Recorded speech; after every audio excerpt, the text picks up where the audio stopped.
Hello. Good evening. Twin Minds here. We are doing more Astro Colony tonight. That's the name of the game, right? Yeah. Oh man. Oh man, it's gonna be one of those nights. Alright. I'm not gonna remember how to talk today. That's cool. Alright, so Astro Colony. Hello, Big D. Hello, Smooth Agent. How you guys doing?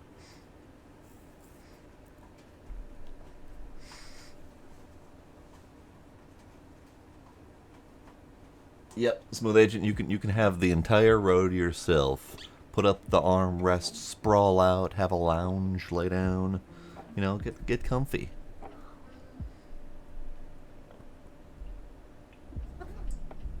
It actually reminds me, way back in my day of, having friends and going out and doing stuff. I had a friend who worked at the theater, and they would do their midnight showings to their employees to test out the new movies that come in, to make sure that the equipment works and that the projector is calibrated correctly, and all those fun, important things to do. And the employees were allowed to bring friends to those viewings. So he brought us to numerous viewings, and one that I recall semi-fondly was when The Ring came out, and it was kind of a spooky movie. Um, Obviously, it has since lost its spook factor as other things have evolved well beyond it, but it was the scary movie of the time, and there was like six of us, and we all spread out to different rows and just kind of enjoyed the place to ourselves for the most part. Um, the only thing I really remember about it was I fell asleep and woke up to terrified horse screaming, and I did not enjoy that at all. But I enjoyed the experience, and I enjoyed hanging out with friends in movie theater at like 2 in the morning.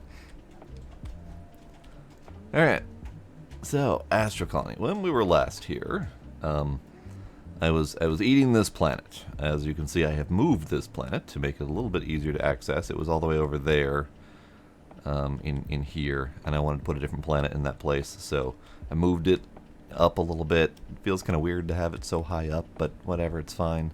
I also went around and gathered a couple planets that were nearby, ones I had been eyeing up at the end of the last stream, which is those two right there, and then we also have Manther Prime, which I think was the planet I was planning on putting in that spot, although it looks like it might be a little bit big. Those two planets are actually pretty sizable as well, so yeah, they're kind of hefty. I'm still debating on what to do with my setup here. Oh, I also grabbed this one. I don't remember which one this is. But I remember it had some uranium on it, as you can see with the giant green ore spots here. So I thought this was a unique little planet. It's got some weird land formations to it that I thought was kind of neat. Maybe we'll figure out something to do with this one. Make some sort of art sculpture out of it or whatever. So this one we're still working on.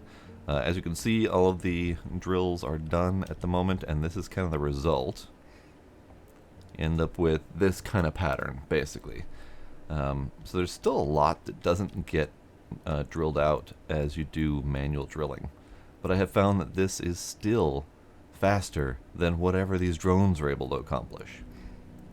So these guys are definitely slow, long-term, passive eating, whereas that is more quick and accessible, but it does take a ton of time to set up and a ton of resources.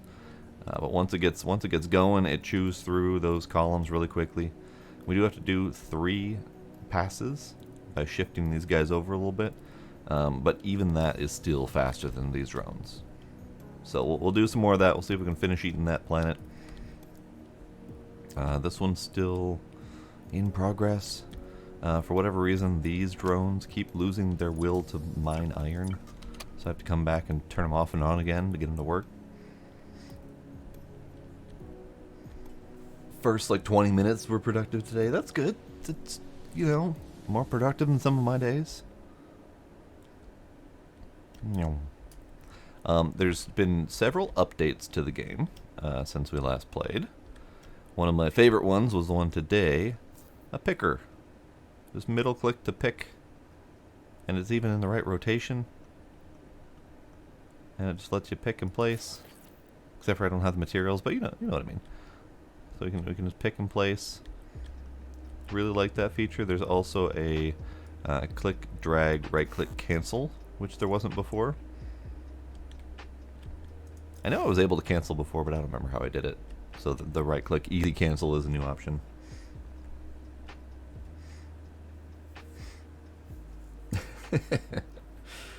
Ten to 15 minutes after you woke up, you got a phone call, and then after that, you've just been trucking. Nice. It's good to have days like that. As you can see here, I expanded my solar output a little bit just by connecting those two with a bridge. That's purely temporary. I don't want that. I don't like it. I mean, it's all right. It's a thing. It's all right. Maybe if I get my planned full square set up with all four of these hooked up with bridges across them, maybe it'll look better. I don't know. But let's work on this, because this is a thing we need to do.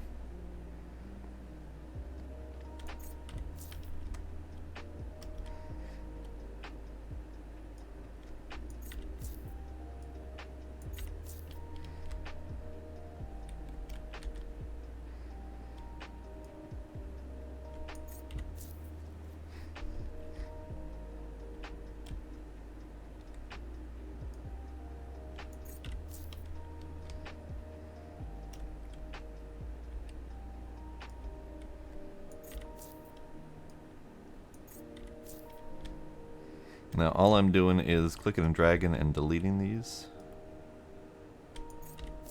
Oops.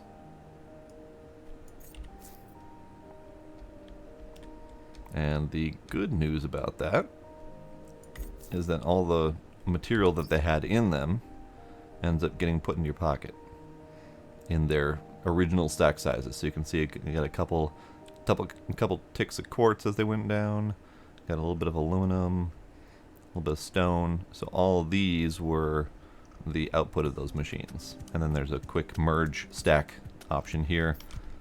Make it really easy.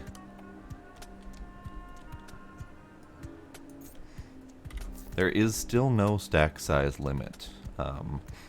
I do wonder about that,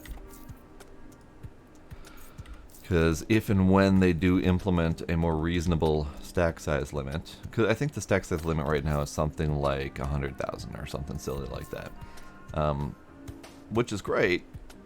It gives it more of a creative kind of feel to it, but it reduces a lot of the purpose of the transport belts and pipes, at least in my mind, because there's no real point unless you're doing some sort of fancy automation setup like this, so that you can just set it and forget it. There's no real point in having belts transferring items when you can just take a stack of, 1,000 or whatever. Hey, my rods are done. You can take a stack of 1,000 or whatever and just move it and be done with it. The only real benefit to setting up the automation to stuff like that is the processing time. So, for example, if I wanted to process this 7,000 copper ore, it would have been a whole lot faster if I were processing it as I was collecting it, rather than collecting it in a stack of 7,000 and then transferring it over right now. So, there is still some purposed automation for sure, but those stack sizes really kill the utility of belts and whatnot.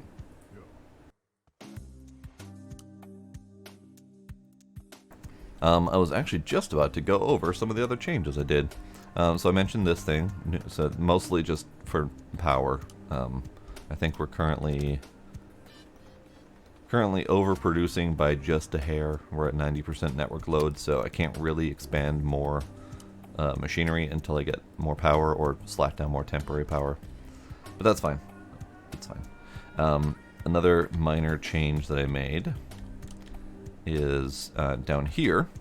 I removed the water setup that was over here and hooked it up to the main water setup. And then on top of that, I set up a decider that checks for 50 bread in our canteen here.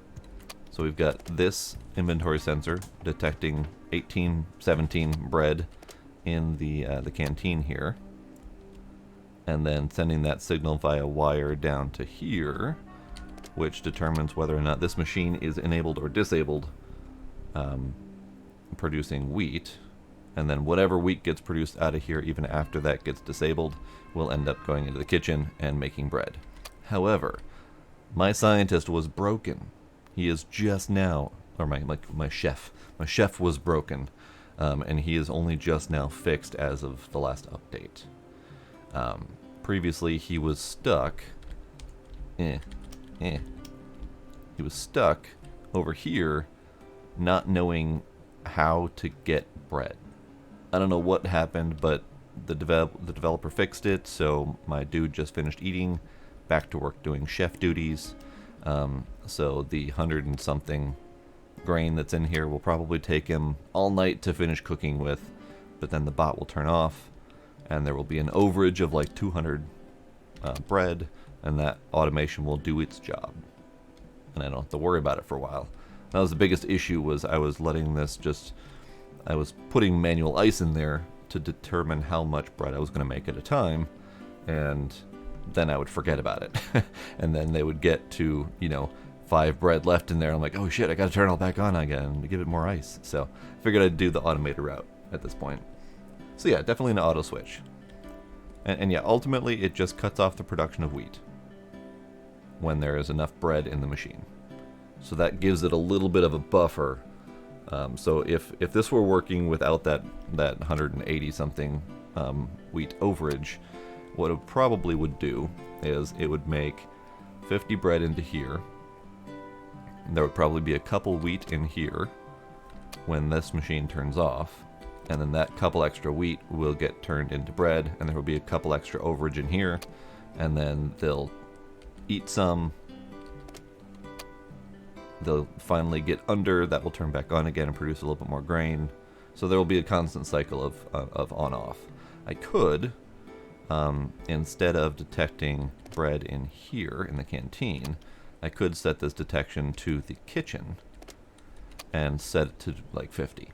So that there would then be 50 bread in the canteen and then an additional 50 bread in the kitchen for an additional overage. And I made him doing that because I don't really like this wire up here. But I did want to be able to check the canteen to see if there's stuff in there, because there wasn't for a while, which is why I was having some panic issues. I don't know if there's a range on it, and it might be a significant range, like several blocks, but I haven't ever used it for anything a distance away. I've only ever detected like right next to it. The other thing I did actually is I automated the oxygen production the same way. So I have each one of these deciders set to turn on and off the oxygen generators based on the oxygen signal that's in this box. So I have it set to detect for 1,000 oxygen in this box. When it's over 1,000, these machines kick in and turn each one of these machines off. So if I pull out the 1,000... Hila, I'm talking here, but leave me alone. So if I pull out the 1,000, all these machines turn back on and go back to producing oxygen. And then as that fills up to 1,000, they'll cut off again. So I can just put that back in there. All of them turn off again after they've transferred their last production batch. Everything's hunky-dory. I did not set the same thing up over here because I have to put in carbon manually to get them to even start working. If and when I hook up to a grander system, I could have a central storage for all of my materials or whatever, and this could turn on and off, requesting additional carbon as I need additional hydrogen. But for right now, I have to manually put in carbon, so it's fine. So the sensor only detects what's in the machine. That's all it is. It just says, is there bread in there? How much bread is in there? The next piece is the decider that decides based on a true-false condition. So the signal filter is bread, which is the signal coming from this line from up there. And the signal filter is bread, and I say, if it's less than 50 bread, leave the machine on. That's it. And then you can do greater than, less than, not, etc. You can also do arithmetic. So to get that range that you want, we can do this arithmetic filter, and we want to do math on bread, and we can do math operation of times minus 1 or whatever. So we can do, you know, plus or minus 1 or 2 for bread, and then send that signal to this instead. So that's how you can do a range of quantities.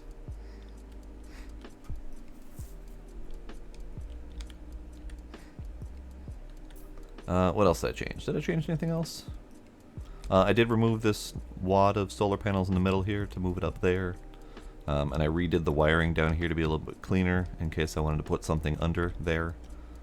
There was a whole bunch of solars in the way here, there's a bunch of wiring and stuff like that, so I just cleaned up the wiring a little bit. I did see, I know we were trying to figure out how to get this water crushing setup to be cleaner, and I did see someone else's setup that really kind of streamlined this by putting these two on top of each other.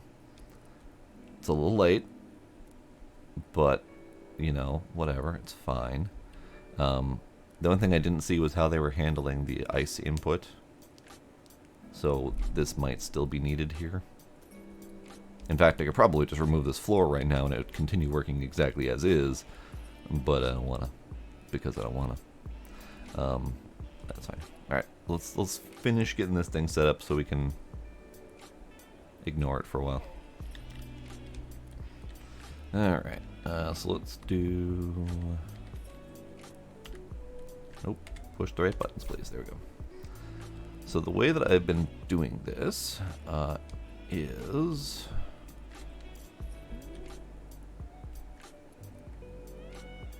we basically need a line here and here. Unfortunately, I can't easily put another line here. So how did I do that before? I know I had a solution to this and it was working marvelously. Because the setup with these two facing each other, I need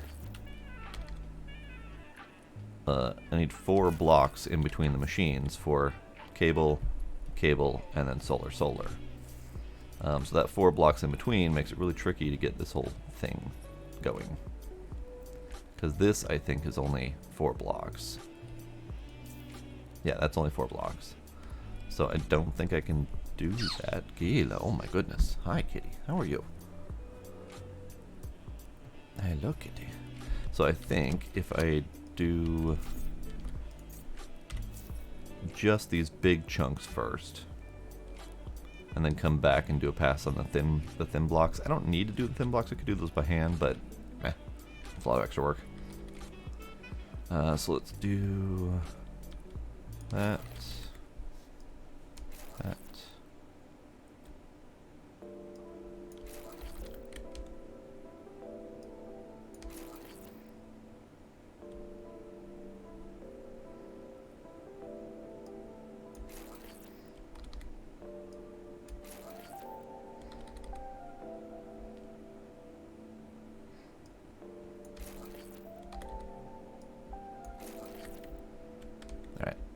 So I find it easier to just do the whole damn line rather than attempting to only put out the ones I need. So this first one here is going to be useless. It's not going to have anything to mine. It's just a lot easier to drag the whole thing. Alright, so let's get the rest of them placed.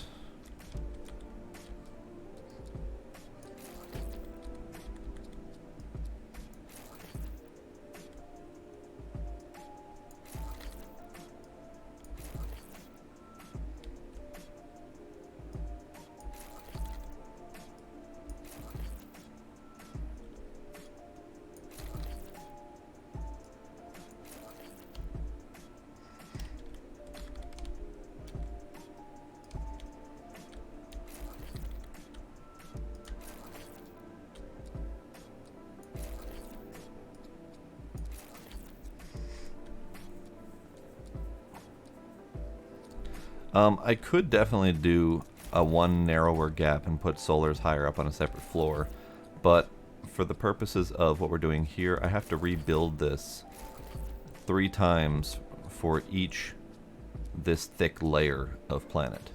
So going in and making an additional floor just for wiring for that would be a pain in the ass. I could theoretically just build up numbers. There we go. I could theoretically just build up, leave a permanent floor on top with just pre-built solar panels, and then just continuing to move these guys down and then rewiring up to the existing solar. And you know, that might not be a bad idea.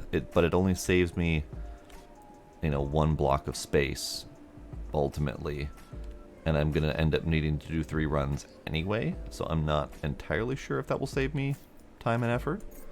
But I wouldn't have to keep replacing the solar panels each time, so maybe, because in that case then I wouldn't need 2 gaps in between here. I wouldn't need 4. I would literally only need 1 gap in between them, because this could be adjacent to, or could be the same block, basically, with one set of wiring it down the middle, and then wired up to wherever. So that might not be a bad idea, now that you've mentioned it. We'll do this row as is, and then we'll leave this flooring in place, do solar, and then go down to the next floor and do that new idea. Let's try it. We'll try it next, assuming I remember. That's always a serious problem. Whether or not I remember something. Alright, and then I just slap.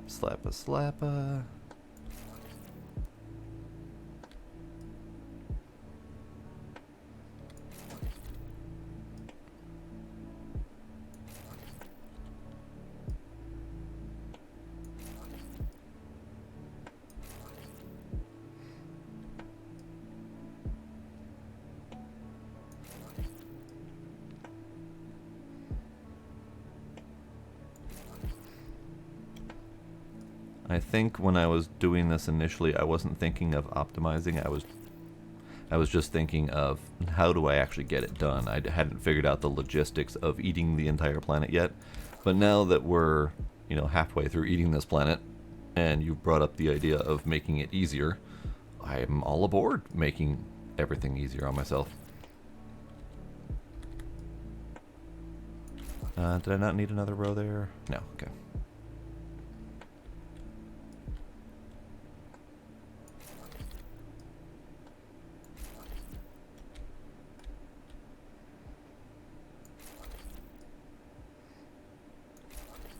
Alright, next line down.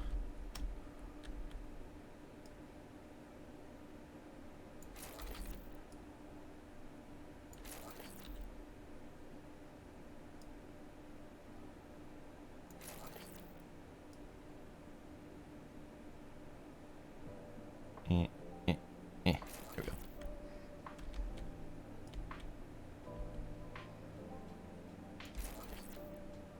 I think I might report this as a quality of life thing.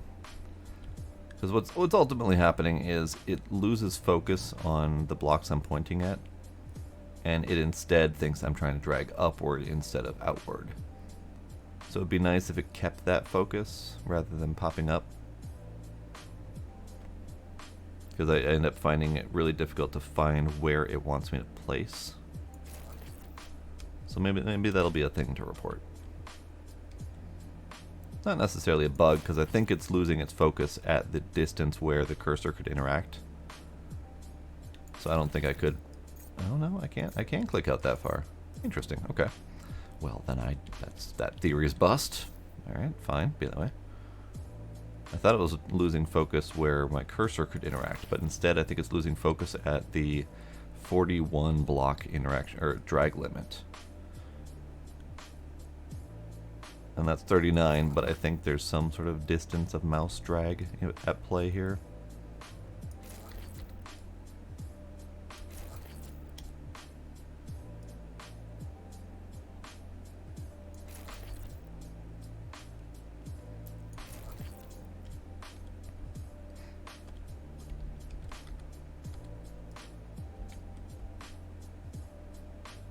Come on.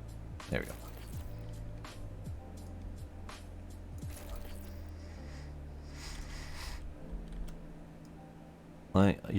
I am all for ideas on how to do things better.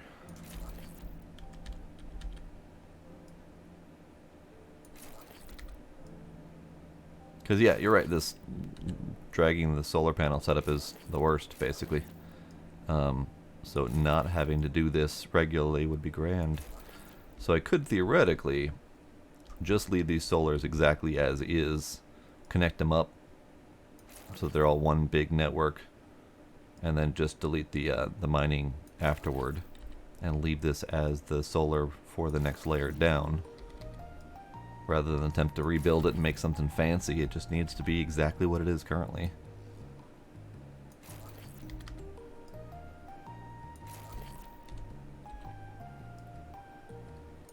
Because I don't think the ones I'm dragging here, I don't think these are even perfect. Yeah, we're a little bit over network load, so we're 110%. But these things run perfectly fine at, you know, like 10% under power or whatever. So I could expand the solars. So like, for example, we could just do another line like this. Another line like this. I'm dying of oxygen, don't worry about it. And then all these can get hooked up like this.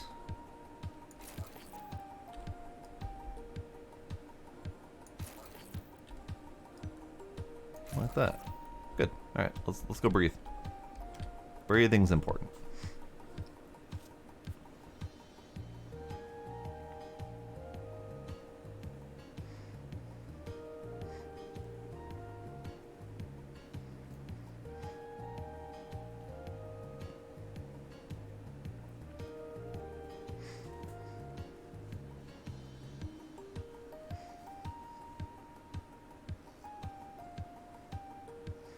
With the current configuration, I can't add more solars, but as you saw here, we have a little bit of extra space on these sides here, because obviously we're a little bit wider than the planet anyway.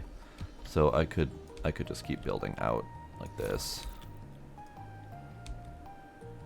and then every couple rows we just tack on more solar.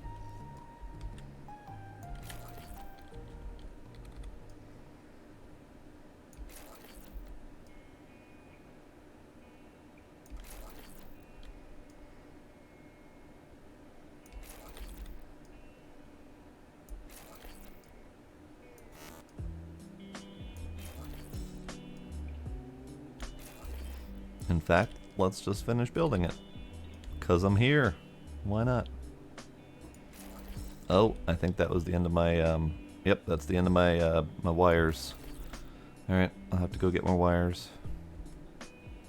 It's fine.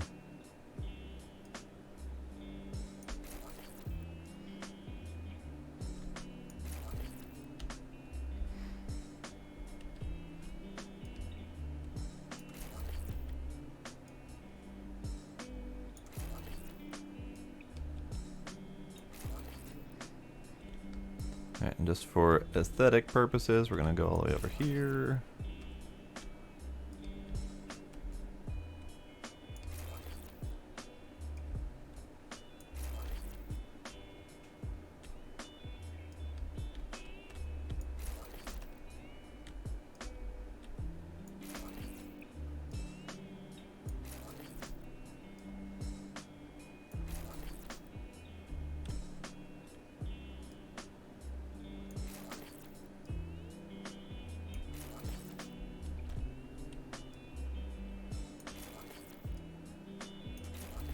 Alright then.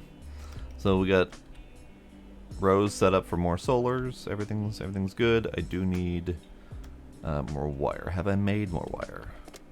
I have. How handy is that? Let's make even more wire.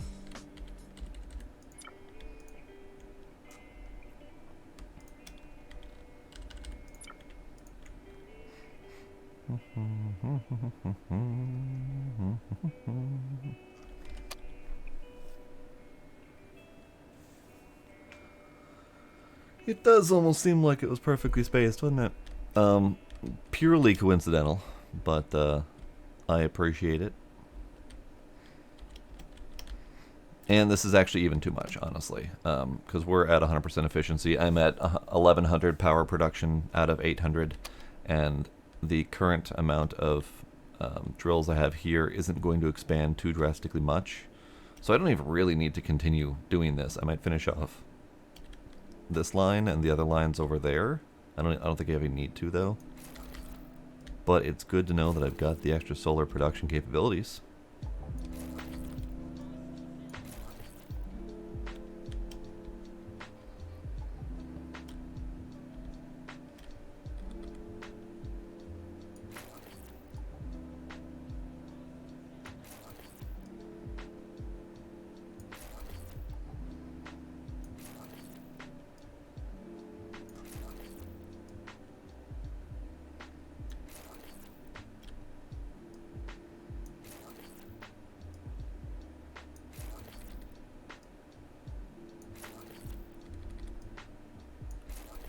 Okay. A lot of solar.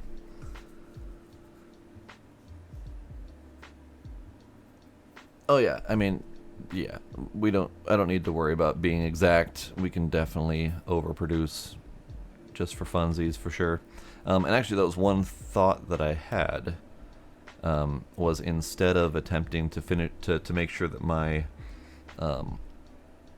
system has all the power production it needs, I could have an entire planet or 3 dedicated to solar production, and just, you know, flatten off the top of a planet like this, make it all solar, or even not flatten it, turn this thing into this weird solar flower type setup, and just make a pretty power plant.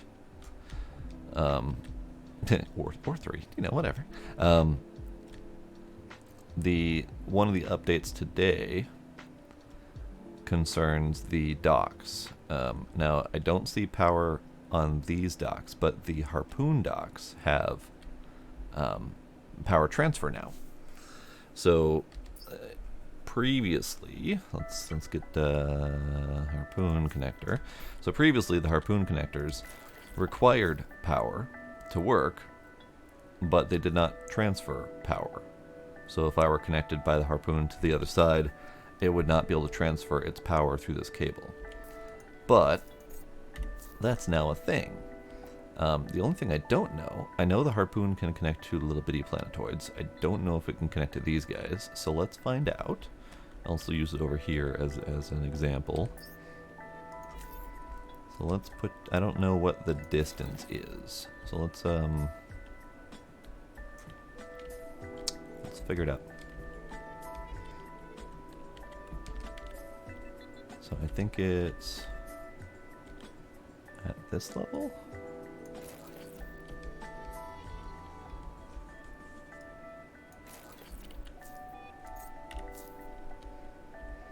So what is the distance that you will work?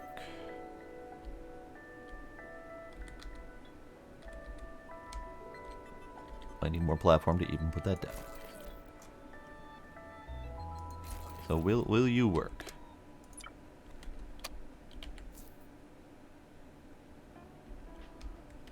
No. It needs to be 4 blocks closer. All right.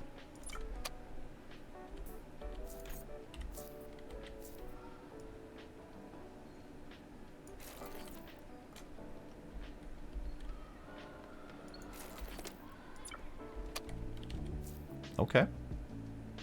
So theoretically, I could hook this up to power.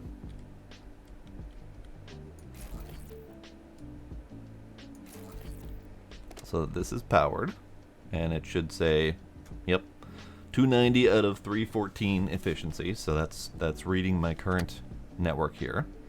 And then theoretically, I just need to get, there we go. Do that, and then I just need something on this side. 1 out of 6. So it is not transferring the power. Why is that?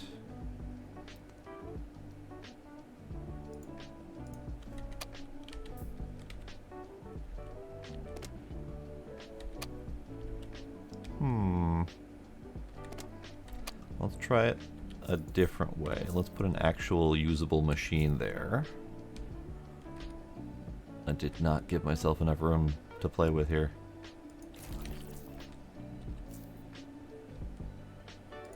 Oops. There we go.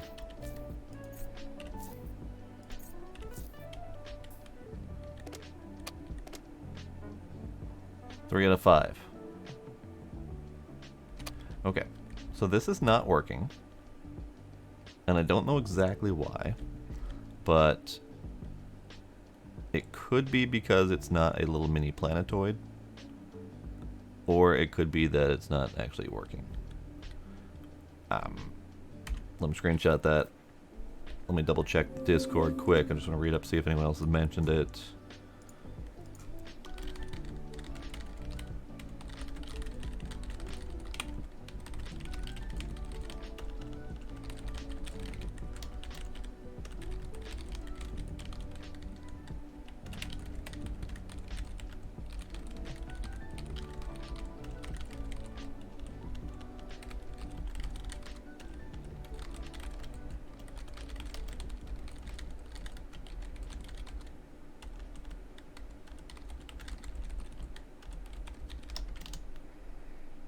Okay, here's hoping that someone has an answer for me, and we'll figure out if this is supposed to work or if I'm just imagining things. Hello, Sparkle. Yeah, so snowstorm's supposed to be coming. I haven't been paying enough attention, but I've heard the meteorological rumblings. Let's take a quick peek at the weather.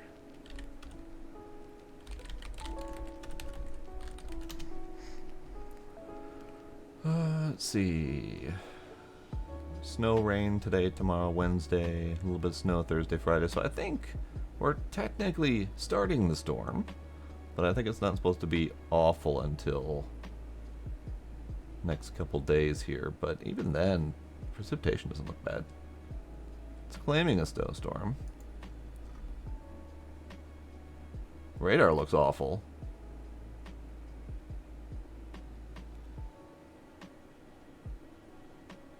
Yeah. Tonight until Wednesday evening is when the storm's supposed to be. 6+ inches supposedly. But all the predictions I'm seeing are much lower than that. We'll find out. Hello, Ace. Thank you very much for that sub. I appreciate it. How you doing, Ace? I did not get booze and snacks. It is...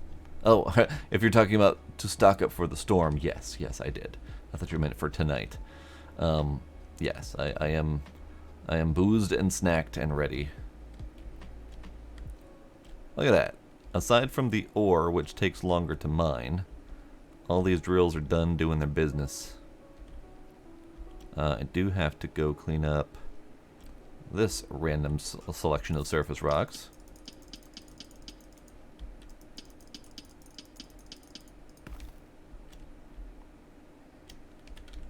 Another random selection of surface rock. This is a little bit of a miss. Done.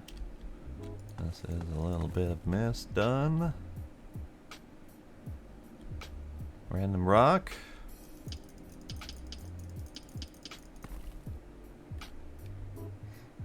Alright, and then the only other miss is over here, which I'm just going to do by hand because it's not worth setting up a drill for.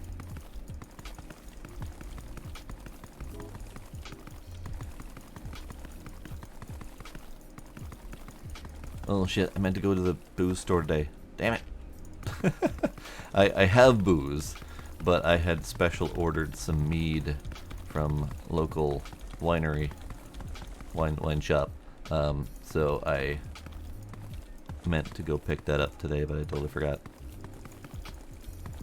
Alas.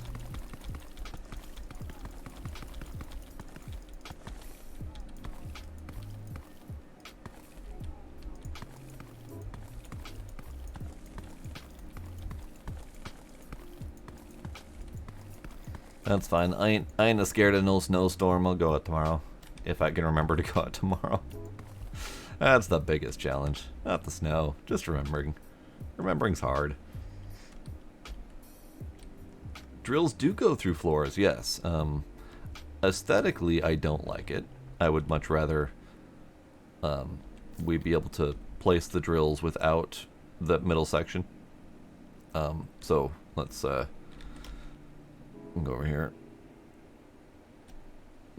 Like I would like to be able to place the drill like right there, where it's got that ledge here to work with, and not have to worry about the supports on the other side or all the space in the middle. But that doesn't appear to be the case. Although, wait, did he do it? Hang on. Did he do it? I think he did it. Hang on. No. No, he didn't do it. Okay. I had requested that the middle section of the drill not be a requirement for placement. And I thought, since I saw that green in the middle, I thought that was what I was seeing. But no, it's trying to place it on this platform instead of this platform. So I would much rather the mouse cursor placement be focused on the thicker right edge of this machine, where the bulk of the functional parts are, and then not have to worry as much about placement of the entire 7x7 structure. But alas.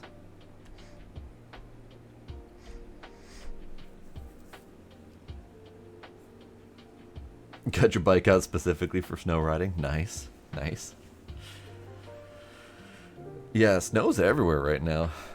I've seen some reports of snow in UK, of snow that they're not used to seeing. How much snow did you end up getting, Ace?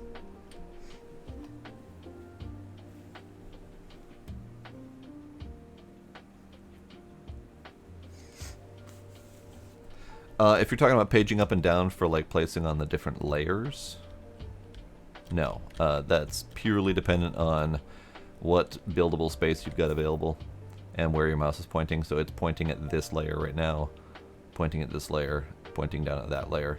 So I would much rather that be an option. So either a manual page up and down to choose which layer you're building on or something like that. But right now it requires the entirety of the foundation space to be flat before you can place down the machine. Damn it. Stupid tree, get out of my way. You're interfering with my example. So yeah, whole flat platform is needed to put down the thing. Hello, Trix. How you doing, Trix?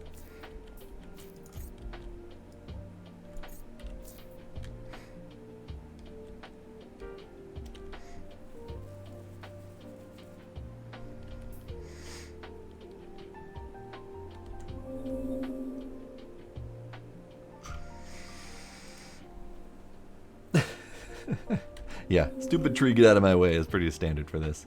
Hey, I need to breathe. Go figure. Let's pause for a moment, take a deep breath.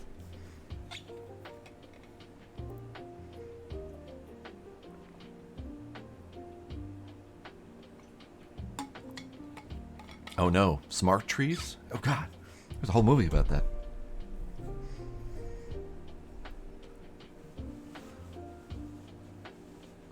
Snow enough to bury the ankle. That's a decent amount of snow. Definitely makes driving difficult. So that would be what? 4 to 5 centimeters, give or take? Alright, so I do still have one more round of placement here. And these ones are in the way. These ones are in the way. It's fine, it's fine, it's fine. Alright, so we'll take out this chunk. Actually double check to make sure all of them are actually done before I start ripping shit up. Yes, we're done, okay. Alright, so let's rip up. Gila. Hi, kitty. How are you, kitty? Why are you yelling at me, kitty? What's the matter, you? What's the matter, you?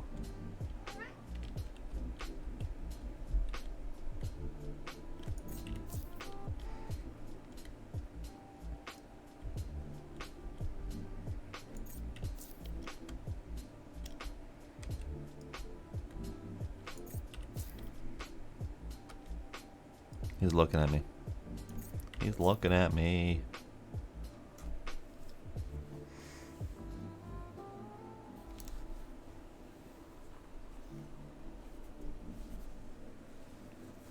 Kitty.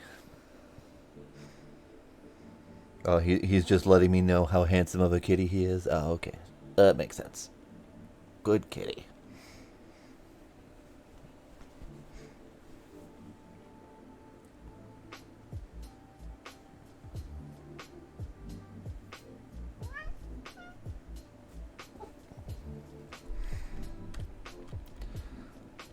Alright, let's see.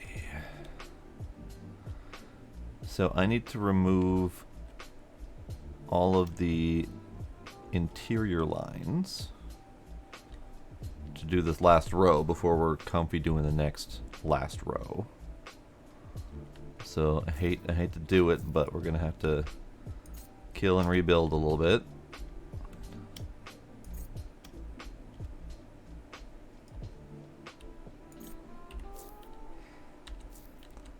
We can do this line here, though.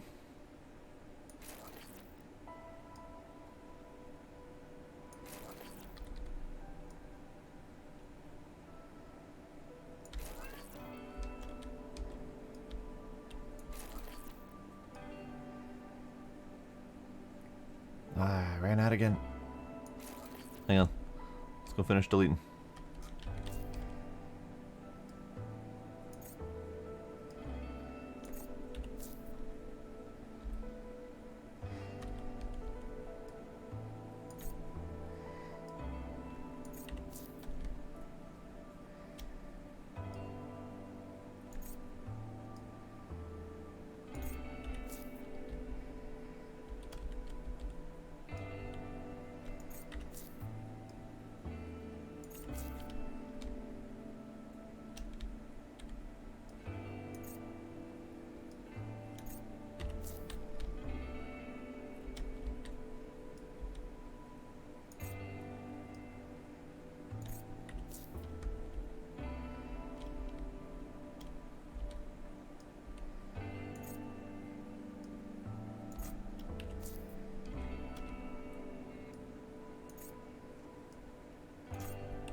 Alright, so that's all the intermediate layers. Let me... This one we might do by hand, just because I don't have a way to clear that out without causing additional problems. Let's get rid of this nubbin.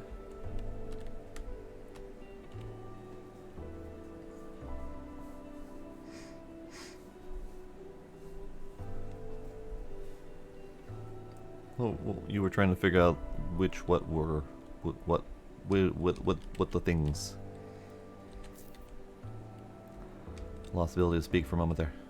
It's fine, don't worry about it. Alright, so then we just go down these a ways.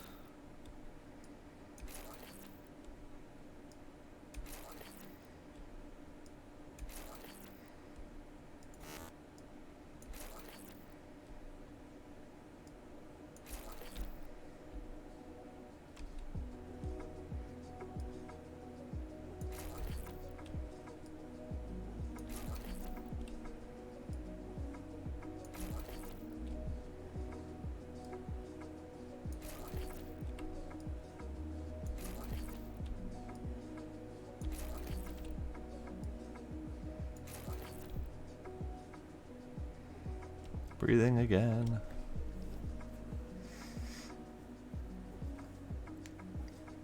Only fuck during streams. That's unfortunate, Tricks. What you could try doing is you could try calling your provider. I had to call my provider at least a couple different times and yell at them about my upload speeds before they fixed it. Because it turns out they were throttling my upload speeds when they thought that I was just like a botnet or something stupid like that. So they were intentionally killing my network streams because they didn't like how much data I was using, basically. And I had to yell at them about it. So it might be worth calling them, especially if the issue goes on for a while.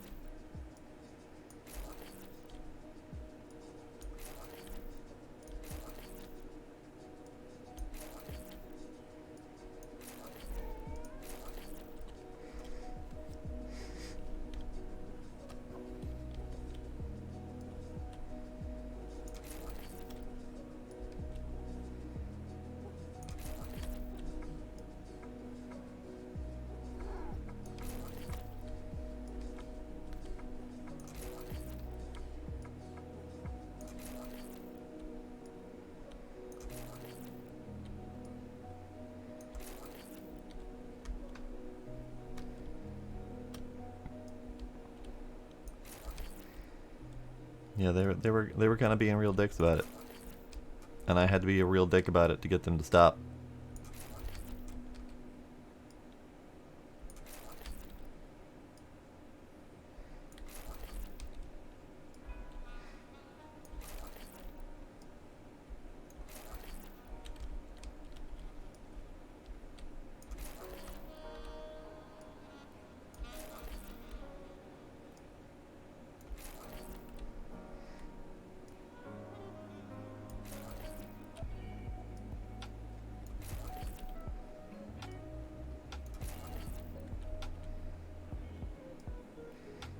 Alright, I don't think I have nearly enough power for all these. Oh, I do. Never mind. I'm well over my power usage for these guys right now. I do need to expand just a little bit power-wise. So let's finish off these rows.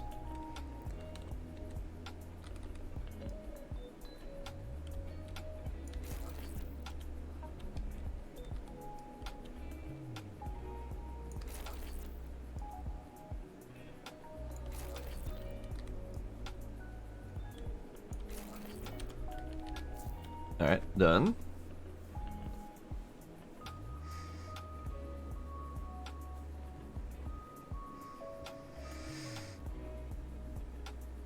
Yeah, that sucks, Tricks.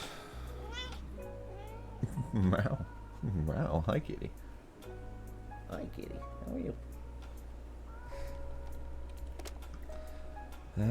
Okay. So we're going. Let's clean up manually where I have to. Oh man, there's ore here. Blast it all.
I definitely don't want to have to do these middle lines myself very often. These are not they're not difficult. They just take a lot of time.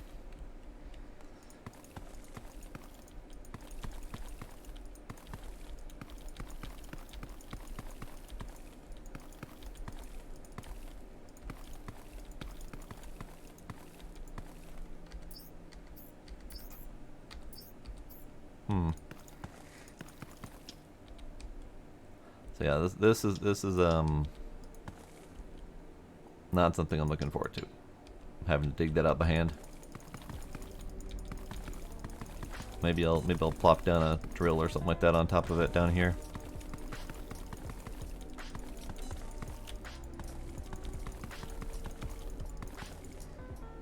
That is true. These I'm doing by hand because I didn't want to have to redo the power supply that I already had done ahead of time. So it caused myself some minor inconvenience, but it's fine.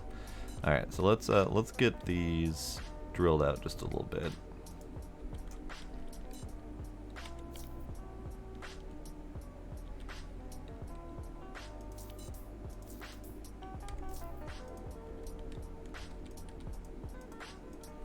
There we go. All right. These shouldn't matter because we should be able to dig these at the level of the next set of drills. This one is the problem, and we're good. That should be good. Okay.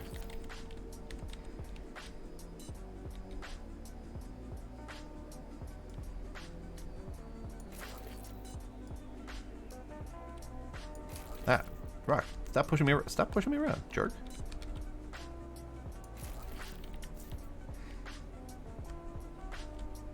Okay, so that's gonna take out those, so I don't have to do it, because those are like 30 each of the little nuggets that are above. So it'd be a lot of clicks for me, and I don't want to do it. Just like this one here is working on this. Stop pushing me around. This one's working up there before it can even go down further. And this one I gotta do by hand.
Okay, last little row of cleanup and then we're done. And we just gotta wait for the drills to finish the ores that are at this level, so we can go do something else in the meantime.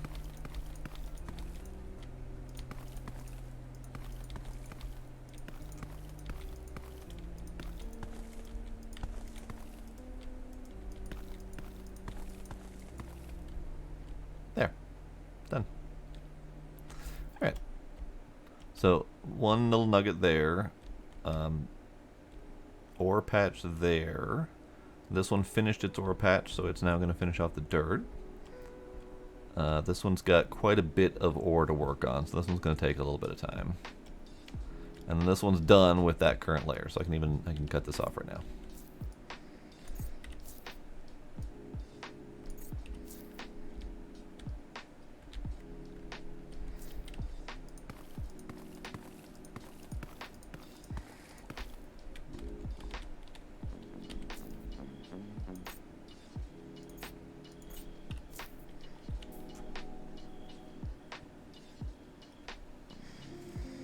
As far as I know, there's no deleting of resources at the moment.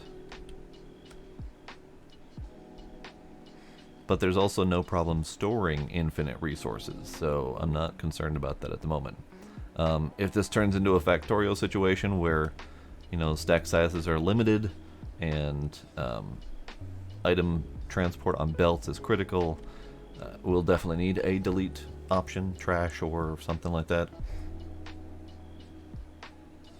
But for right now, we don't need it.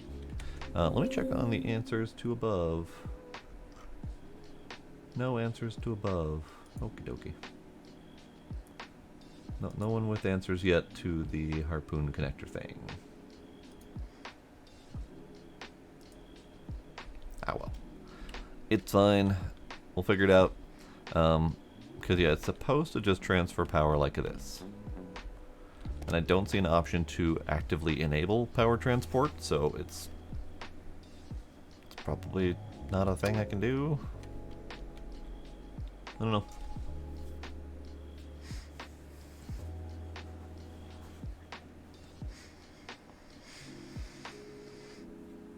You can get to it someday, Trix.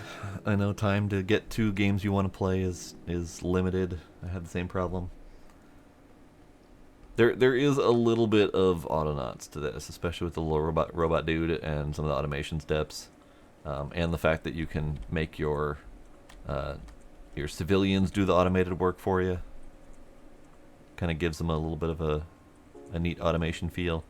But yeah, I keep thinking back to Autonauts playthrough as well. Lamenting that I never finished it. Pondering the idea of maybe going back to it and then realizing I don't think I'd be able to. Because it takes so much damn effort to make those videos. I don't know how regular, normal YouTubers do it. I don't know if I can handle that.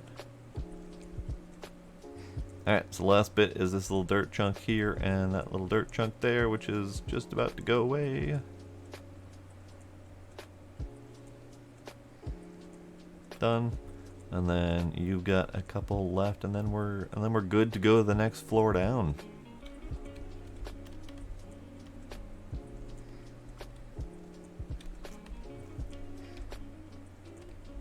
Now, these guys, let's take a quick peek at these planets and see where they're at material-wise.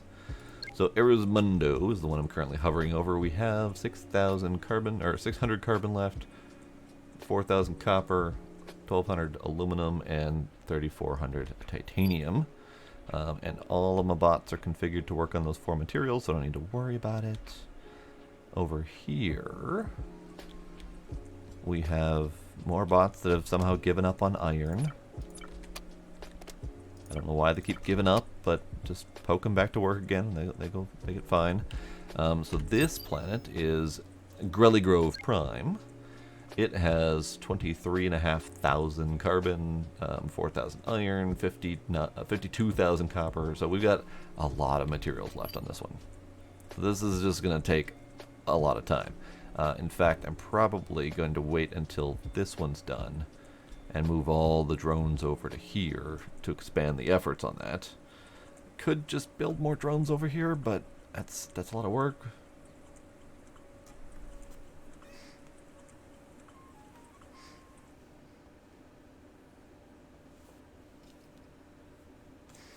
It is really hard to fit it all in, Trix, especially if your schedule's already pretty full. But I say, I mean, personally, because I like playing games, I say that you should play more games and stream those games. And do whatever your little gaming heart desires. Yeah, I can do more drones. They don't like being stacked, so if I did another floor down or up or whatever, they don't like that, because they have to have direct access to the floor to go through it to transport the goods up and down. You can see them riding those pillars up and down. If I did another floor on top, I would need to extend those pillars, and they end up crashing into each other a lot. So I was kind of going for wider versus taller, which is what I did over here and why I have so many drones over here. But it's such a pain to move them all, and it's such a pain to set these up, that I just kind of want to let them sit and do their thing. But maybe we can think about expanding our drone setup. It's just looking at the process it takes to mine out a planet. It's so much faster than letting these drones do their thing. There's been a lot of begging for copying pasting, but there's been no talk of when that's going to happen, if that's going to happen. But I mean, games like this pretty much need a copy paste and or blueprint system, so I can almost guarantee the dev's going to do it at some point. But I'm assuming it's difficult to accomplish, so I don't know how or when he'll be able to do that. I am moderately certain that this is a single developer team. Moderately certain. At least there's only one developer that ever talks about doing work, and only ever one developer does feedback on bugs and stuff like that. So I think this is a single developer. And if that's the case, he's made a hell of a game. But there are other automation games to go to if this one ends up petering out a little bit while I wait for it to develop. There are other ones that I've been wanting to try. I still haven't done Satisfactory.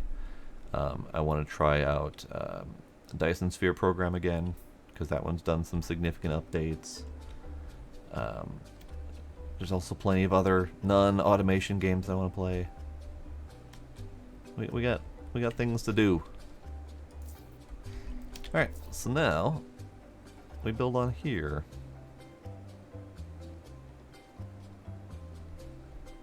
I think I do need floor.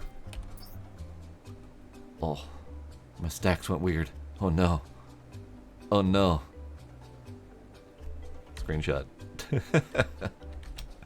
I don't know exactly what happened here, but that went weird. Hang on. Let me paste that in the bug reports.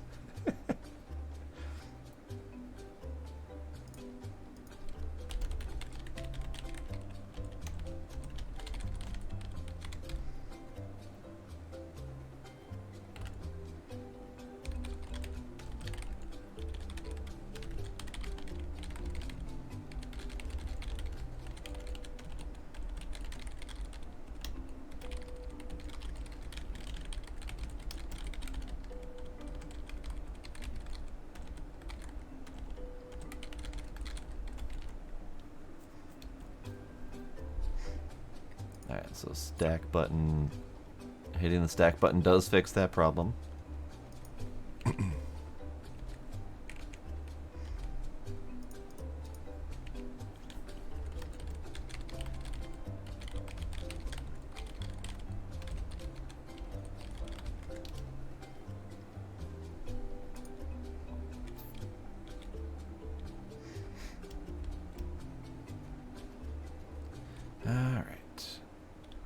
So yeah, let's do floor. This always takes a little bit because there's just so damn much space.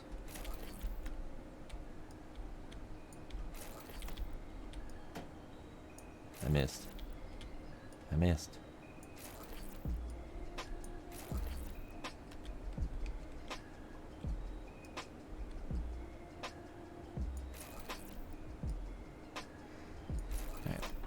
I don't actually need this space, so let's cut off here.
Oh, hydration and backfixing. Alright, as soon as I finish laying out this platform, I shall do that.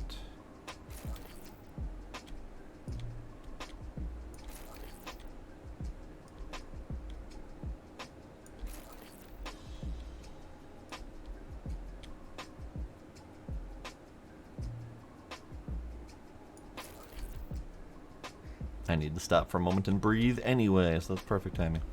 Alright.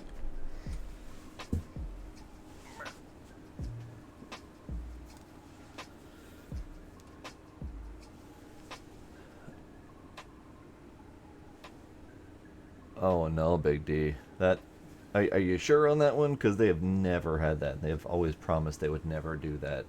There's usually a big obnoxious banner when it's time for them to do their donations at the end of the year, but that's never stopped actual access to Wiki.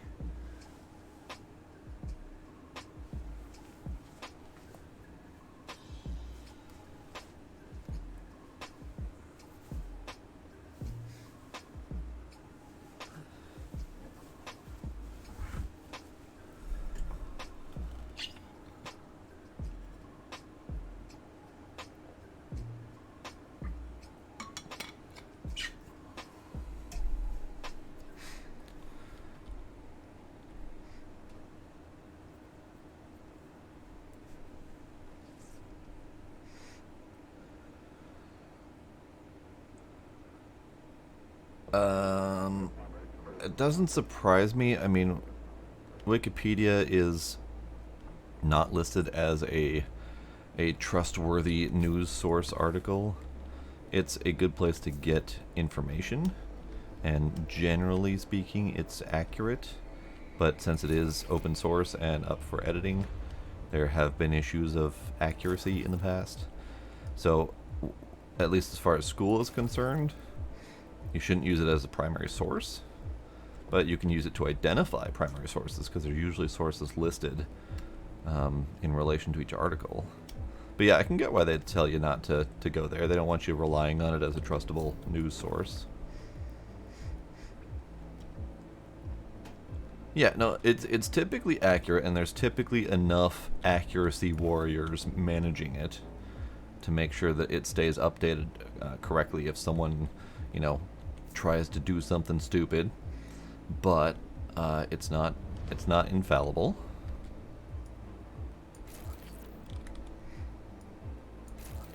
Alright, so we're trying the new drill setup. We have fewer spaces of drills to work with. So we're starting from this end. I only need one space in between.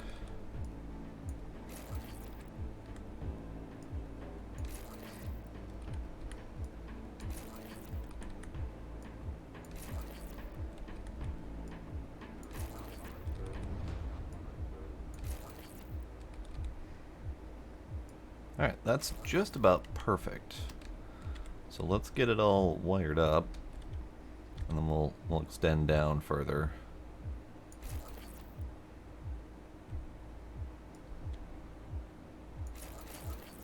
That didn't work. That didn't work at all.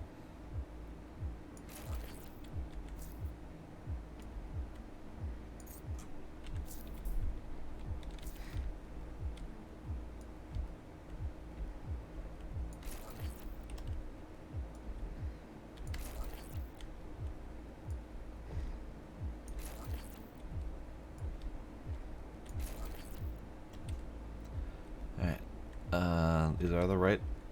Oh, I made them exactly the right distance apart. That's perfect. Okay, let's slap that there, get these things moving.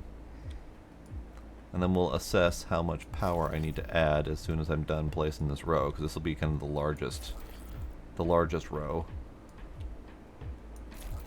Blop. And blop. And that's done.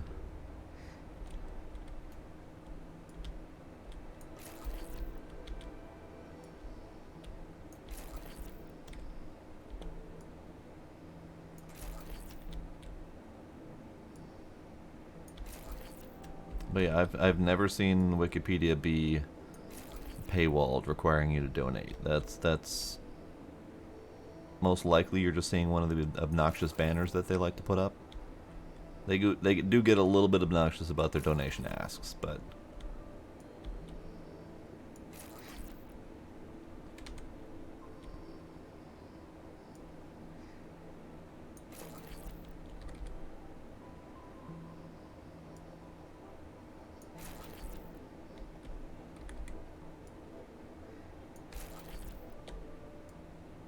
whoops, missed.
That doesn't sound like you went to Wikipedia. That sounds like you went to a similar site, because I could almost guarantee that Wikipedia isn't going to have much or any info about Astro Colony.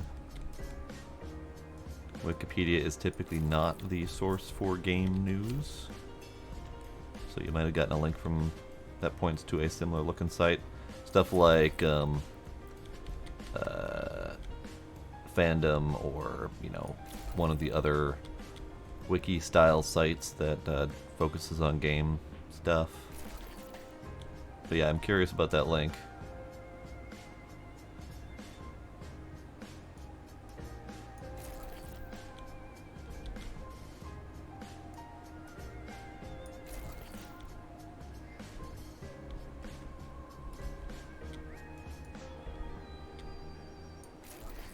Okay, got it all set up. Got it all drilling.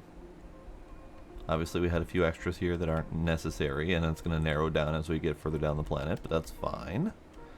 And then our power connection is just right over there in that little corner. Everything's working. So how much power do we have? Actually, we're almost right on the money. We're at 1248 out of 1222, so I only need to add another 26. So let's add another 26.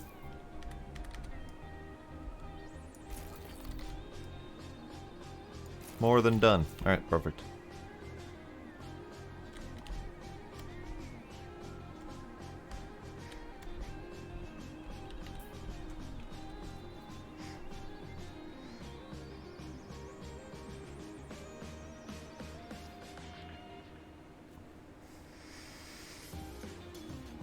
You got a link to it?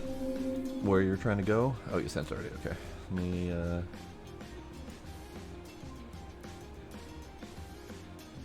Yeah, so what you're looking at is a draft article. There is no actual information on Astro Colony on Wikipedia. So like if you go to Wikipedia and just type in the address you want to go to, it doesn't exist. So it's basically asking you to create it as a wiki contributor. So that's why all you're seeing is a donation, because that's the only thing that's there. If you were to go to a page that does exist, you would see the entirety of that page, and then you would see the donation at the top. So Astro Colony is not on Wikipedia because Wikipedia doesn't really handle information about new games or development, small indie development teams. It just doesn't.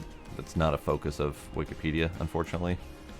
So you would need to go to probably Fandom. So I think honestly, if you just Google Astropedia Wiki, or Astropedia, no, Astro Colony Wiki, and it probably will come up with the Fandom link, which is the current semi-official link. But I don't think it's going to have much about the dev team itself. It might. Dev's name is Tefel, T-E-F-E-L, and I'm pretty sure he's a solo dev. But yeah, that's the semi-official wiki page of Astro Colony.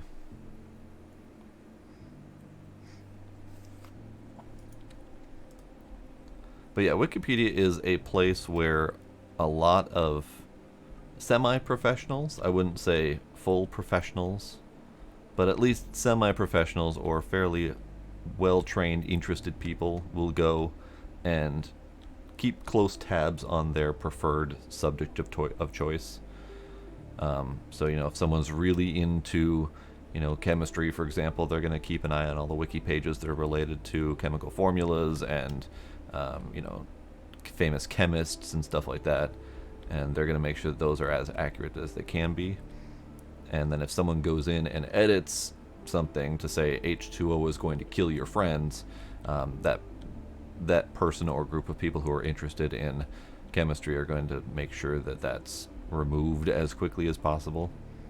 And there's change tracking and logging of every single change that happens, so that you can easily go back and undo a change that some idiot made. That's pretty much how wiki is handled.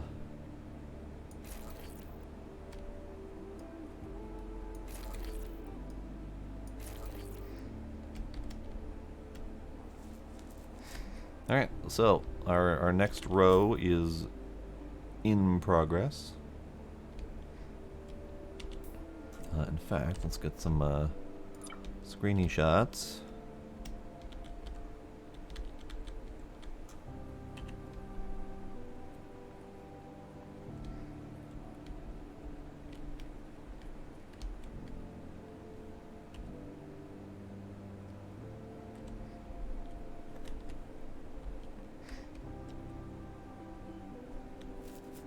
I can't help you with that one, Sparkle. What you want to do versus what you should do is a fight for the ages.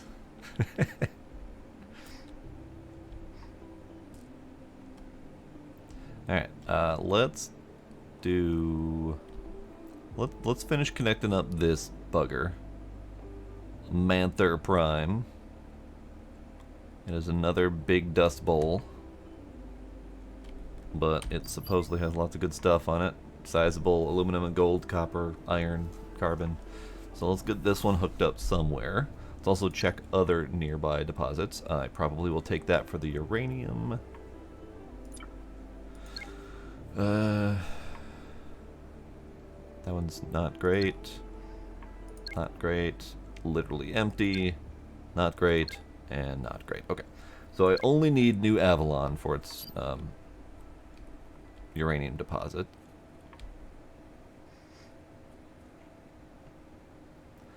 So what I heard about this game, and I don't know about all the mechanics. Safi, thank you for the sub. I appreciate it, Safi. 13 months, over a year. I appreciate you being there, Safi.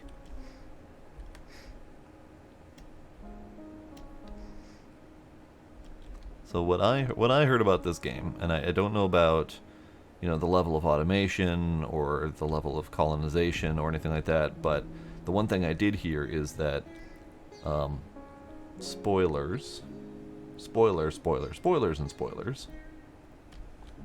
Spoiler.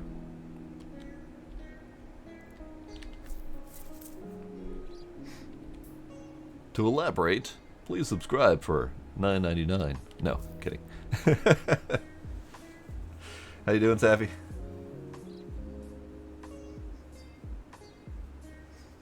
I'm more concerned about spoiling you, Sparkle.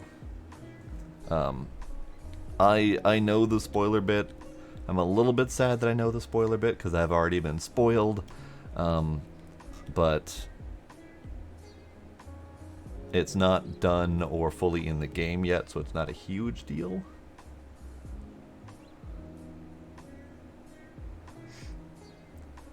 There will be an end. There is not an end currently. I don't know if the end means done, or if the end just means the intended full progression cycle. I don't know if there's like an official end, but there is an intended stopping point.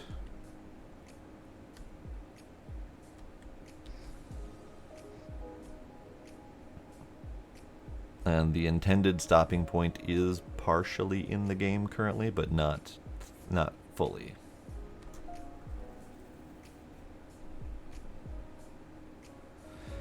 Alright, Manther Prime, where are you gonna sit? Where do we want to throw Manther Prime?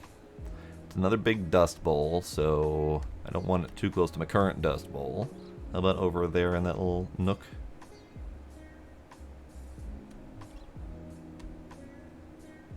I think that little nook will be just fine. Is everything connected? Am I not going to accidentally leave planets behind? I think we're good. Okay. Yeah, I would like to be able to see the personal oxygen tank expanded. Although there are things in the game I haven't done yet, and I've been kind of avoiding them because I couldn't see the purpose of them. But we've got a rover vehicle that might help with the oxygen situation. And we also have...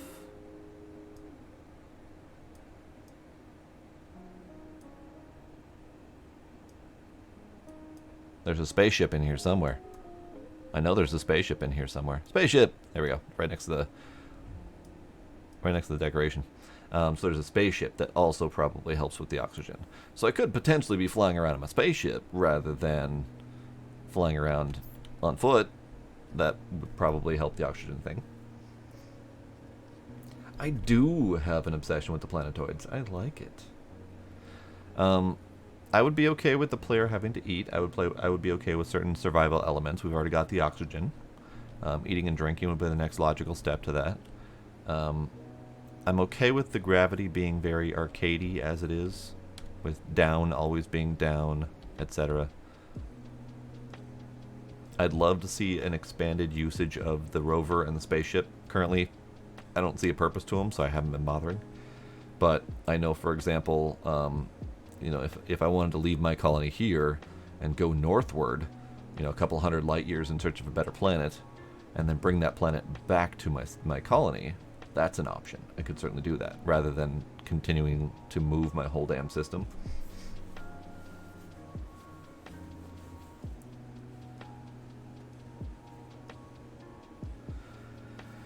Yeah, theoretically, if I were working on a planet for an extended period of time, I would set up infrastructure on said planet, theoretically. But since all of my planets have been locally attached, I haven't had to go very far. I do believe they're working on making bigger planets. Like the one that I've got here, I think that is probably my biggest planet, although the thick ones are quantity-wise probably just about the same size. But I think they're working on much bigger planets. I don't know how big, but they kind of hinted at big. These are listed as planetoids, so think Pluto, or dwarf planets or whatever. So if they're thinking full-size big planets, we might be talking about a space as big as my entire setup here, or bigger. But that's kind of a distant future kind of thing. But that would give more usage to rovers if the planets were of significant size. I'd also love to see an expansion of the colonists themselves, because currently colonists are very limited. You've got scientists to do your research for you, you've got cooks to make your food for you, and then you've got engineers, which, quite frankly, I don't even know what to do yet, but still, not much. We could expand the colonist usage to, manning some of the machines to make the machines run more efficiently. Any number of options with those colonists to make them more worth investing in.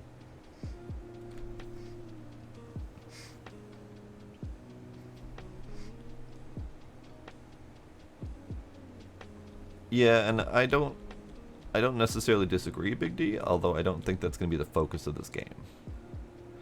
Ah, balls. They went dumb again. You guys having problems? Are you guys okay? Ah, he's going dumb again.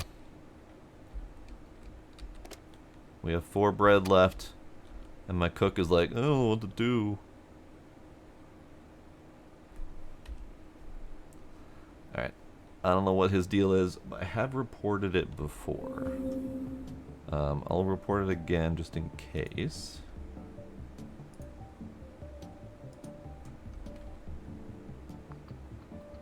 Where's my screenshot folder?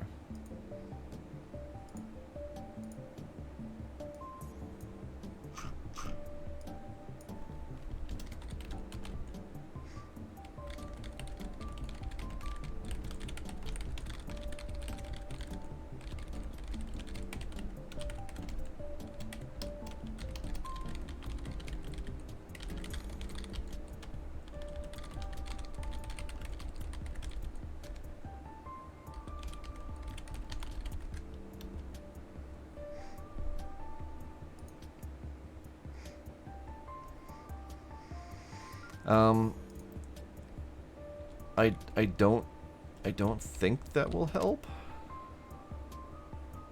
'Cause I can turn it off and on again. I can do all of the removal of the drones and whatnot. He'll get better, but he just dumb as a box of rocks. Like he'll forget what he's doing. I can save and reload. He'll get better again briefly, but then he'll turn stupid again. He also isn't figuring out how to use this thing. I think there might be a side load to these things. These cryopods, I think there might be a side load situation where they can't access it from like the front. Because he was waiting his turn to use this thing. So maybe he's just really dumb. Okay, bye Sparkle. Good luck on cross stitching.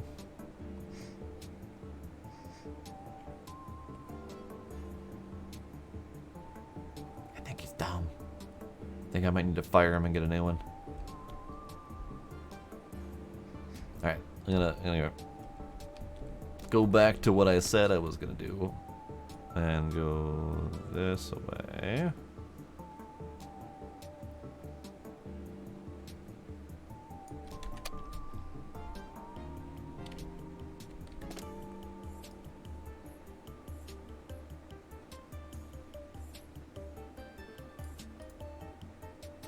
Oh.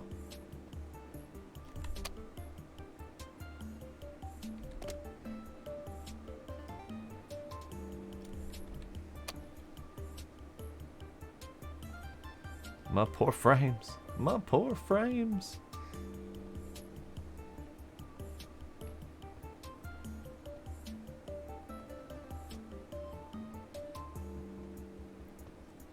And it really hates planets clipping into each other. Real hates it.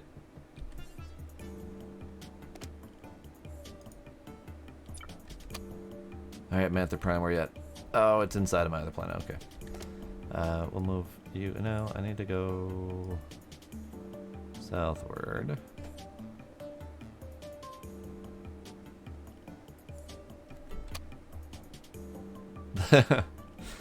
Right? FPS 1.4, yeah. Alright. So, I need to go southward a little bit more. And then we can dock to either of these, really. Yeah, I might be able to do this without moving the system again. So let's put you let's put you here.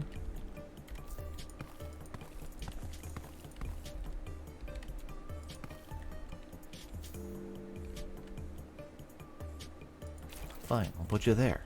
That's fine. Whatever.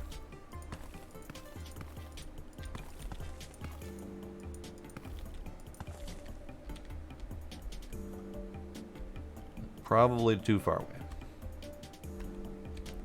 But let's use this nubbin.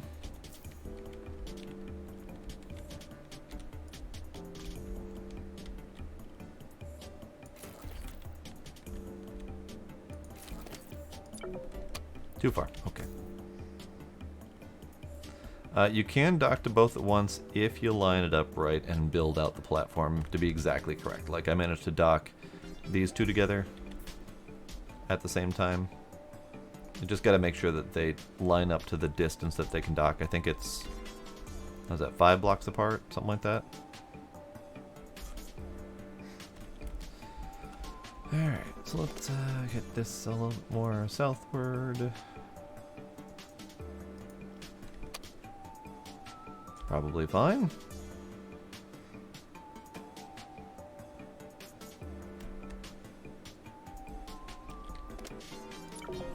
Far away. Okay. I think I need to go westward.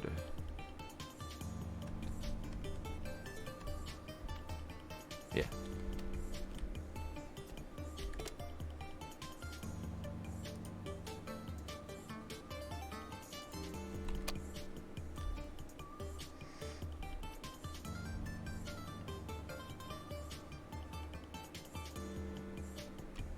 Yeah, you can dock them together to 2 different planets. You just have to make sure the docks are in the right orientation and location. Damn it.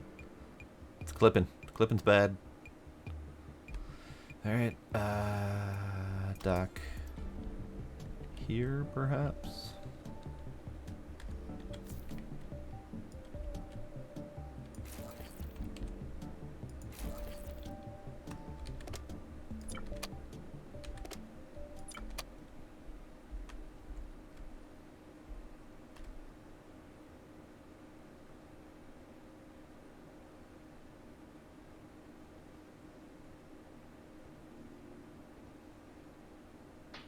Oh, so close.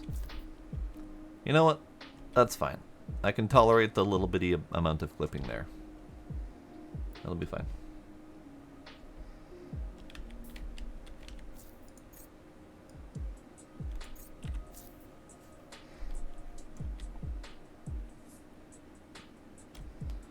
So then, if I wanted to, I could dock these two this away. Let's see, how are we gonna do this? Right here.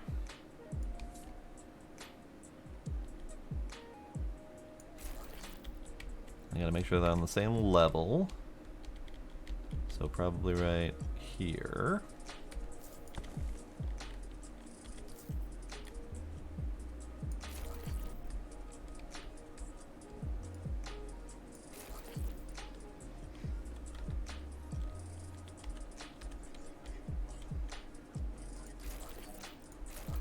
Don't think that's close enough.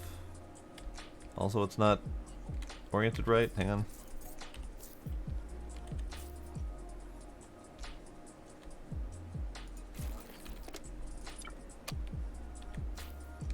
Yeah, I didn't do that close enough. All right. 3 more spaces.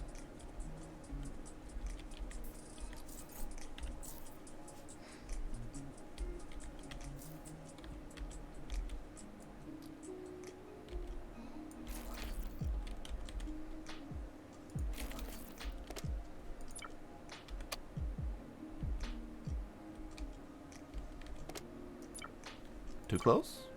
Too close. Alright. Fine.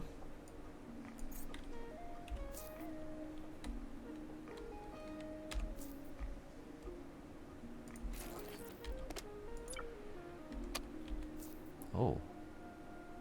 It moved. It shouldn't have moved. Why did it move?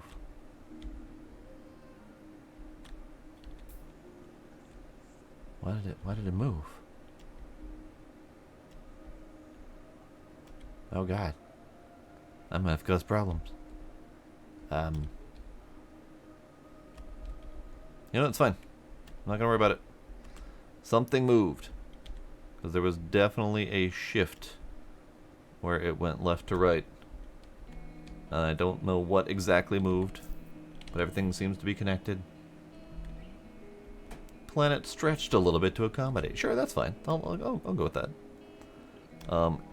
My FPS is definitely dead, though. Let's see if undocking that helps.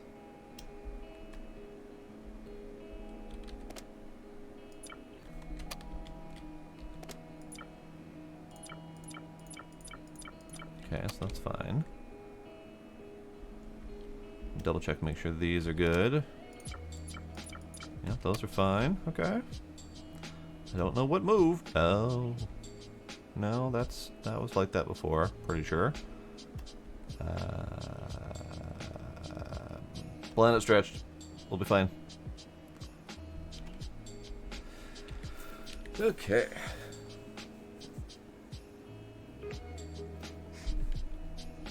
Alright, did my dude figure out how to cook again? No, he hasn't figured out how to cook. Okay. He's saying he can't path to it. And I don't know why he can't path to it. I wonder if the drones are in the way somehow?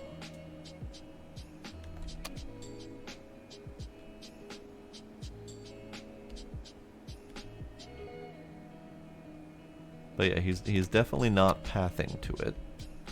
There's definitely no more bread here. So, Mr. Dude, I need you to stop being dumb.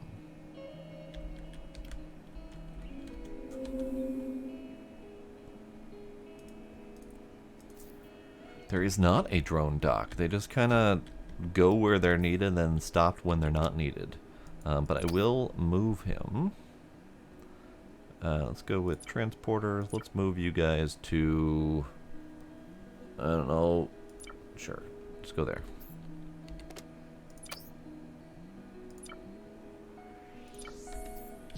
Alright, so the space is now open. Have you figured out how to brain? He's figured out how to brain. Well... Okay, that's questionable. He moved ever so slightly to realize he needs the bed, and now he can't use the bed. So I'm pretty sure this is definitely a spacing issue. So let's move that. I'm just curious where his spacing requirement is. Like, can I put that there? Yeah, he needs to have it directly adjacent on this side to be able to access it. Cool. Good to know. Good to know. We'll leave that there for now. He needs to finish sleeping, and then we'll see if he's smart enough to make his way back to his crafting station. Because if he's being too dumb to get to his crafting station, then we've got issues. Sir, are you done sleeping yet? Wake up. Grab a brush and put a little makeup.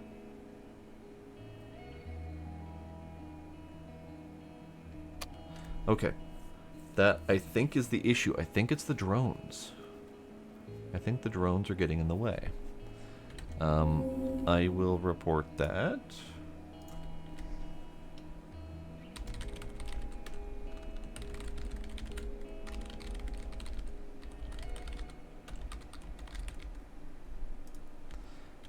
So let's get my drones back here.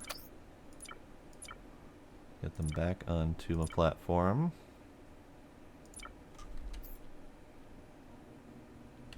Skitter, my boys, skitter.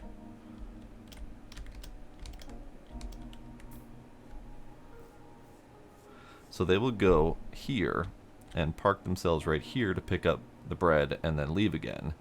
But when there's no bread for them to pick up, they'll stop here and they'll stay in these two spaces. And that's where he needs to be to work.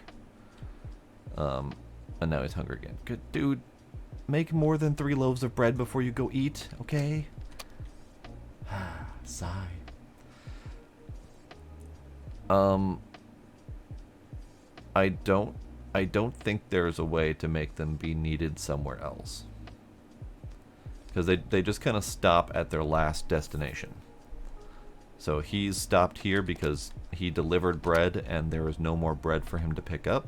So he's not moving back to the location to pick up bread. He's here because he got the message that there was bread to pick up before the last one was removed. So he's parked himself here waiting for that next piece of bread. So they just kind of go wherever they were last asked to go.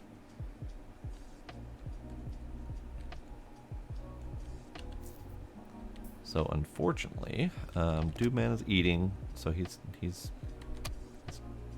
dumb again. He's forgotten. Okay. So problem is the drones.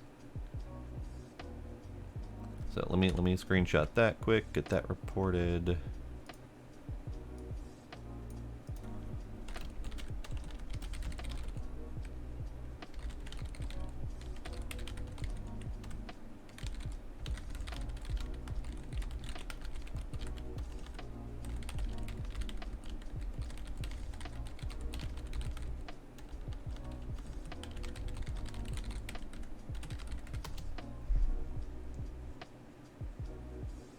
Alright.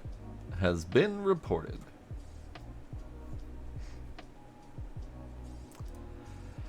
Yeah, and the problem is I don't know how to space this out anymore. The only thing I can try doing is move this.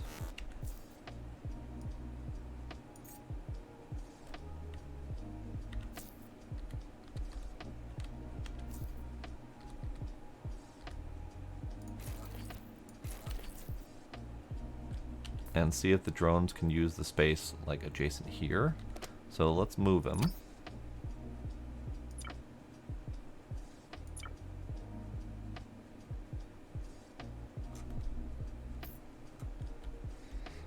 Now Dude Man can find his way. Other drone. So now he's stopping there. Ah, I see. Got it. Okay. So this is the entry point of the kitchen. Like, I think it's this face right here. So drones try to go there to pick up stuff. Dude Man walks in from that spot right there to try to access the kitchen. And if that's blocked by a drone, he can't pass through it. So we know the issue. I think I fixed it. I think that correction right there was enough to make it work. but it should be changed. Drones shouldn't block pathing. That's just bottom line. Drones shouldn't block pathing. And B, the kitchen and other machines like his sleeping quarters should be accessible from more sides than just the one face. So that's also a thing. I'm going to report that as well. You know what? I'll move this back. And I will wait until they have a sleeping arrangement situation where I can take a screenshot of him waiting to get in his bed, so that we can have a better example in the screenshot rather than just taking a screenshot of empty beds or whatever. So I think we have solved that problem. And I think that's a broader issue across the game. Similar to how we had this checkerboard set up here with this farmer drone. This was a recommendation from Wanderer, who's one of the mods and testers in the Discord. And he basically mentioned that the drones need a free space directly adjacent to the farm plot to do their work. You can see he teleports here briefly before going into the farm plot, and he did the same thing here. He needs that space adjacent to work, otherwise he'll get stuffed up. So if I had all of these 9 squares filled up with farm plot, he'd end up getting stuck on one of the adjacent farm plots while trying to work on one of them. So I think that's just an issue overall with the way that the NPCs interact with the various blocks, is they have to interact with that face. And if that face is blocked in any way, stuff gets fucky. So we know how to work around it. That's important information. And all we can do now is report it and make sure that the dev knows that that's an issue.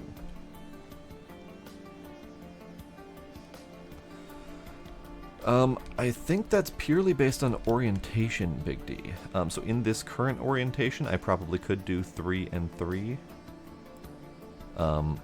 Because that adjacency in the middle would be okay, but I think if this were rotated 90 degrees, that would have to be 3 and 3 instead of this direction. But I'm fine with the checkerboard. It's more than keeping up with my capacity, and I can always make another farm. So yeah, it's fine. I'm not worried about it. And since we know how to work around it, I don't need to fight with it too much. All right, how are you doing? What are you doing? Why are you up? Oh, I think you're up because that was the last space that you worked on. Just like this one's up a little bit because that was that last space that you worked on. Now, are you guys done already? I think they're done. All right. Now, what space do we have in between here? We got 1, we got 2,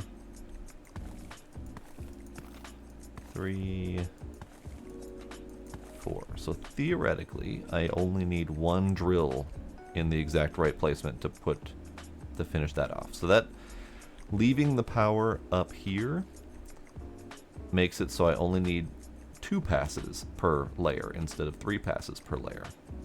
So that is a significant improvement, actually. And I think we're done. I think this layer is as half done as it can be. And then we just need to go replace the drills again. Okay. So let's do that.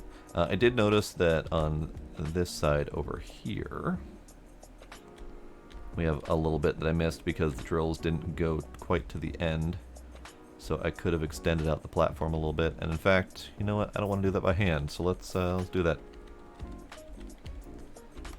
These are 7 and this is 5. So I just need to extend it out by 2 more spots.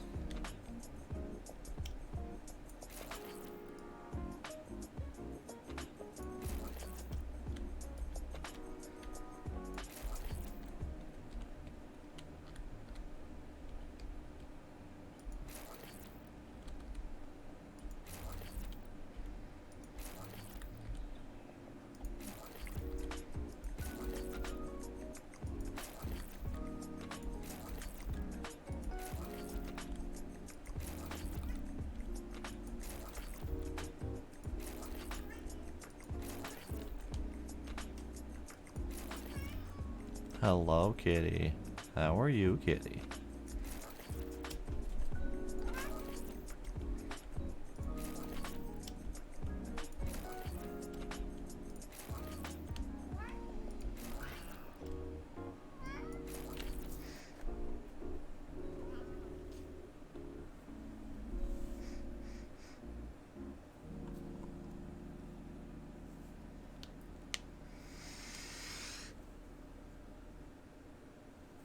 Oh, you're talking about using one platform to drill another planet?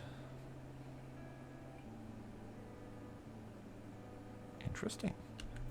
Oh, you're right. Oh, I see what I did. Okay. I don't think this one's relevant anyway, but we'll hook it up anyway just to be sure. I clicked the wrong spot. There we go. Good catch. So I guess that would depend on whether or not this planet's platform and drilling can affect another planet, as long as they're all connected together. I do remember seeing a screenshot of someone who built something like a drilling platform that they could just park on top of a planet. But I don't know. That would be worth finding out. We'll test it. We'll do that.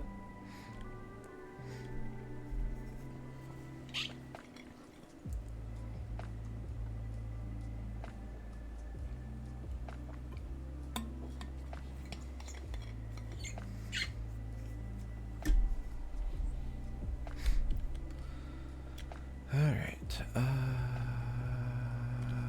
little bit more for that to finish doing what it was doing. What else do we need to do at the moment? I haven't really done much, oddly enough. We're 2 hours in, and I haven't done much. I have worked on eating this planet some more.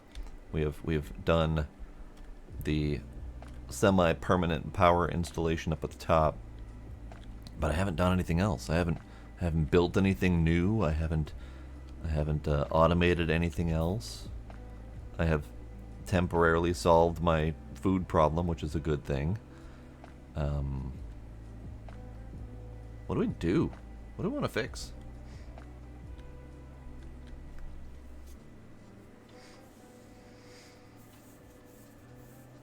A single drill with thrusters on it, just hop it around back and forth.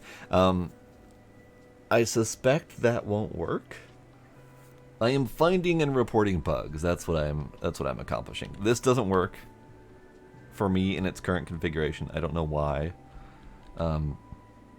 Because it looks like it's working. It's got the little lines indicating that the power is doing stuff, but it's not actually transferring power.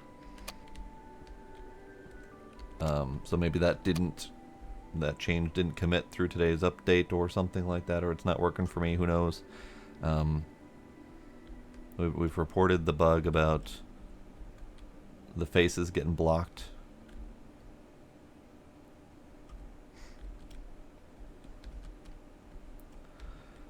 Well, and that's the thing I'm confused about, because it says that it's got 3 out of 5 power, so I don't know where that 3 power is coming from.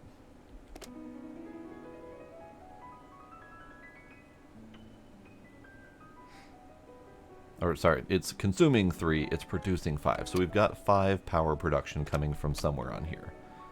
But it's not coming from this wire, because this power should be at 314. So, according to the notes, power is supposed to transfer between the two. But maybe I'm misunderstanding that. Let me double check and read the notes again and see what that actually says. Notes from today. Docking can now transfer electricity. I know many of you tried this in the past and it was impossible. Right now, docking stations will power other docking stations if they are connected to an electricity source. So, the wording tells me that the dock will power the other dock. That's fine. Whatever. That just means that there's no power transfer. But it also does say transfer electricity through the dock. And the example screenshot that they've got shows as soon as the harpoon dock is connected, the unpowered drill on the other side suddenly becomes powered and works. So the screenshot tells me that it should work. And in fact, you guys can see the screenshot right here. So there is 5 power. Ultimately, there is 5 power. But that is a far cry from the 314 power that we should have. So I think you're right. I think the dock is actually producing its 5 power, which it technically says it's producing 5 power, which is great. But if that's the extent of it, that's not what I expected to happen. Because it's still producing 5 power. Oh. That's the bug. Okay. So the bug is it's producing power instead of translating power. So here, let's report that. Screenshot. Okay. Screenshot, transfer.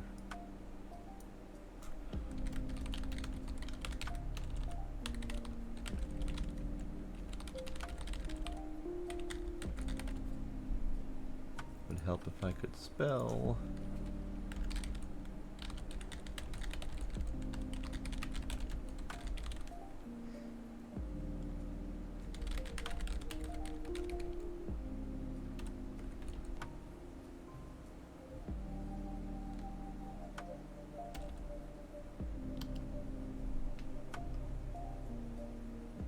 Alright, has been reported. So, good catch on the producing power. I was not seeing this number for some reason. But yeah, the dock is definitely producing 5 power, whereas previously it consumed 5 power. And let's cut that off. Consumption 5.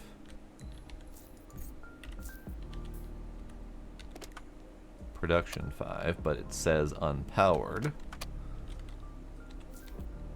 If we hook it up again, it's production 5. So weird. Consumption 5. Huh. I wonder if it's related to the fact that this other dock is here? Do I have anything else connected? No, it's fine. Undock. Production 5. Dock. 8 out of 0? So that somehow fixed it. It is no longer producing 5 power. It is now set to consumption of 5 power, which is great. It is. Does it transfer power? Does it transfer power now? Now it's going back to producing 5 power. Okay. So something's definitely fucky with that.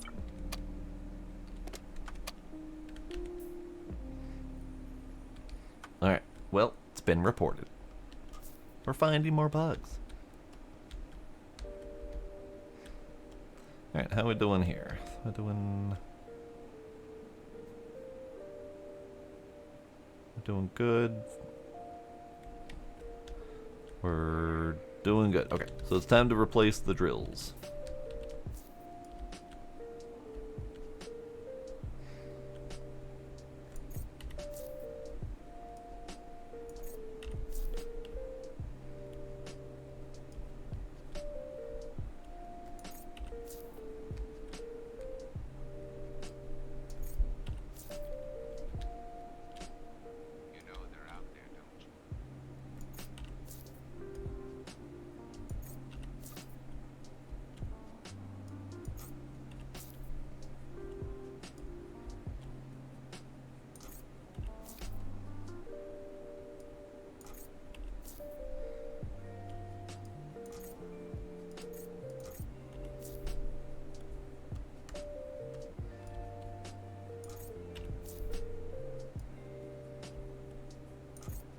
Oh, for fuck's sake.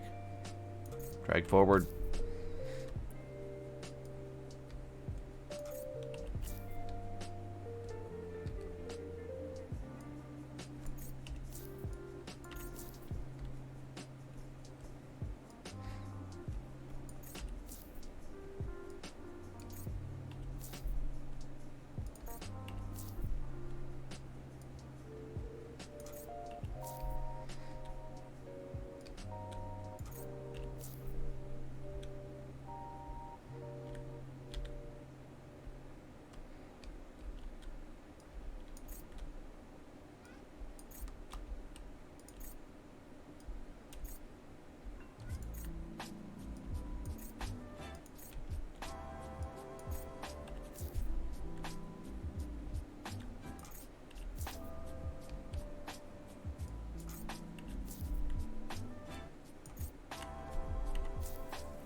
So, drills.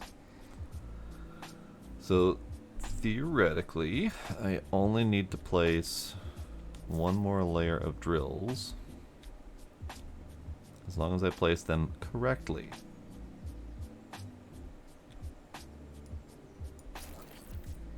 And I want to get the big chunks done first.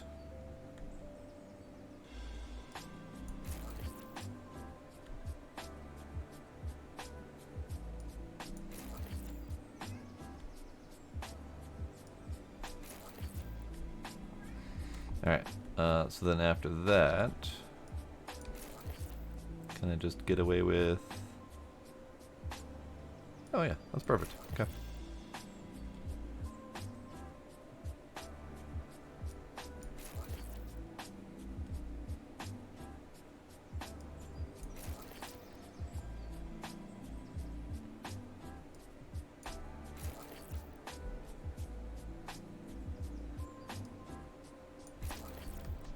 Good, good.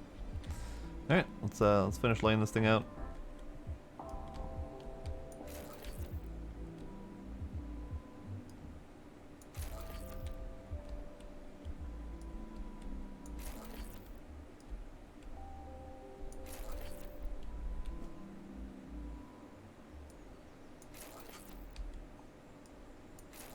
Whoops.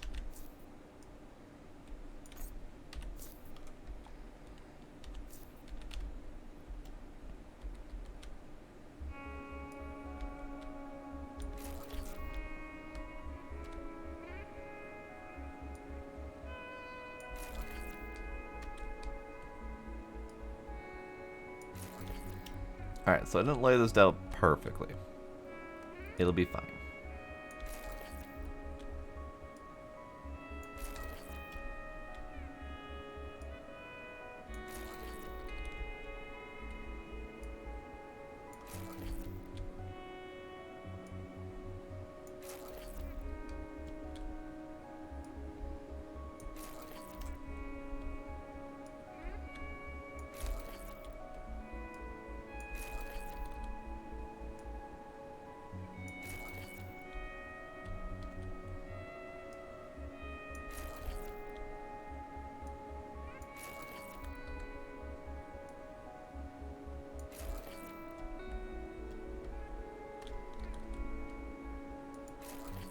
Alright, close enough.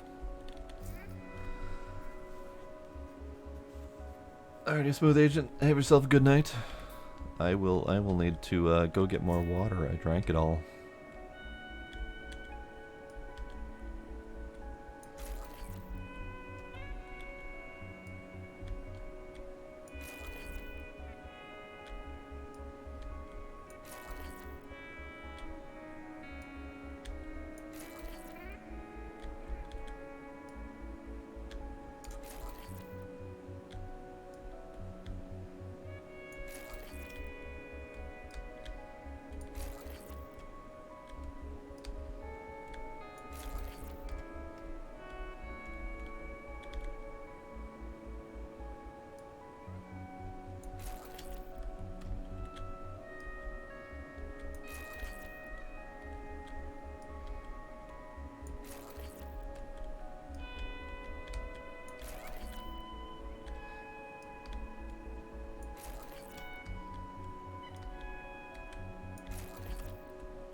Okay.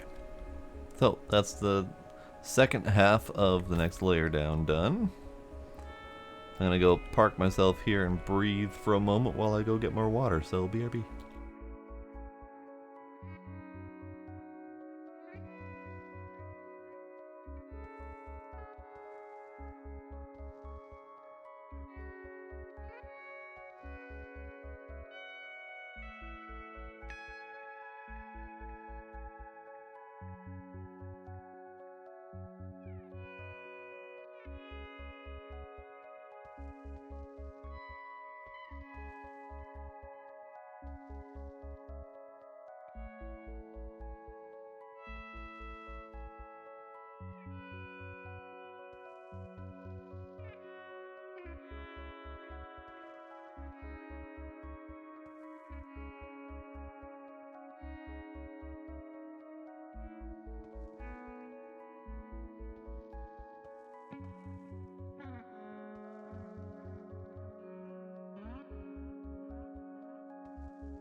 Alright, I'm back.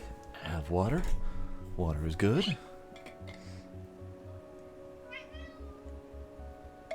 Meow. Gila. Hello, kitty. Alright. So we're getting there. It's digging. Digging's happening. What do we want to do next? What do we want to do next? Let's check science. I currently have 101 space science, 39 biology, 148 chemistry, 401 engineering, and 10,000 basic science. So again, I won't ever need basic science again. But let's unlock some things. I can unlock the hangar and probably the spaceship as well, and just see if those are neat. Maybe we build some of those and see what happens. Not entirely sure why there's a stone block recipe. Well, sure, we'll get there eventually. I did really want to do space mapping though and see what that's about. Oh god, more hydration. Okay.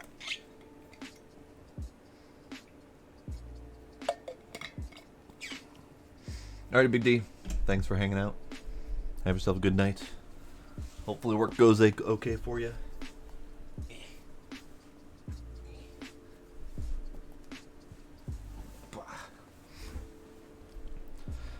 Alright, I think space mapping and communications is more important to me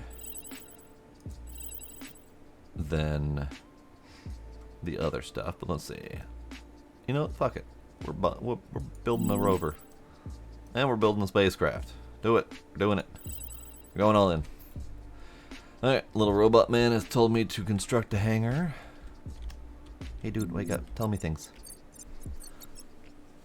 In the hangar, you customize and build vehicles. Customize. They increase your mobility and terraforming capabilities. Oh, okay. Ooh, let's do that. Hangar.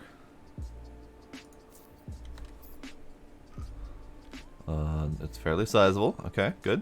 Yep, you can plop that right down there.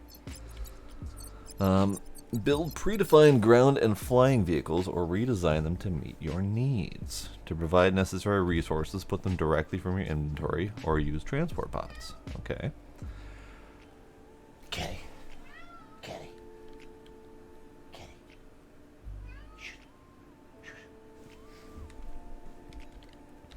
Alright, let's power it, and then we're going to figure out how to do the thing. Alright. Crafting. Design vehicles. Oh. Okay.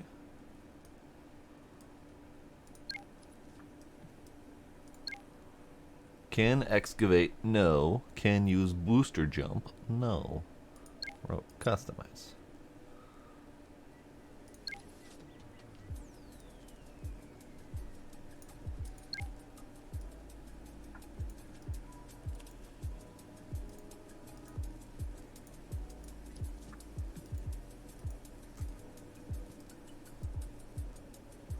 Okay, so we're customizing the lights on them.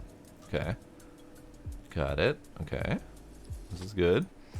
Scheme 2 is a kind of a indigo and white, and scheme 3 is pink and blue, kind of candy-ish. Let's go with let's go with scheme 1. Scheme 1's good. We'll do a purple. Size. Oh. Okay. Well, this is a whole new ball game here. All right. Thickness. All right. So we can make it narrow and tiny with big wheels.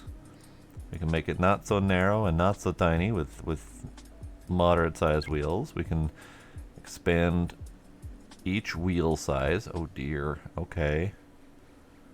Cool. There's a lot going on here. And change the position of them, which also seems to affect its balance a little bit. All right. Change the textures and whatnot on the wheels. Okay. Cool.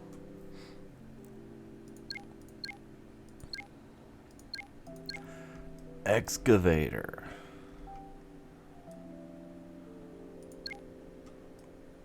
Put a drill arm on its face. All right. Booster. Booster jump. Does it matter? Does it matter where this goes? Booster. Booster.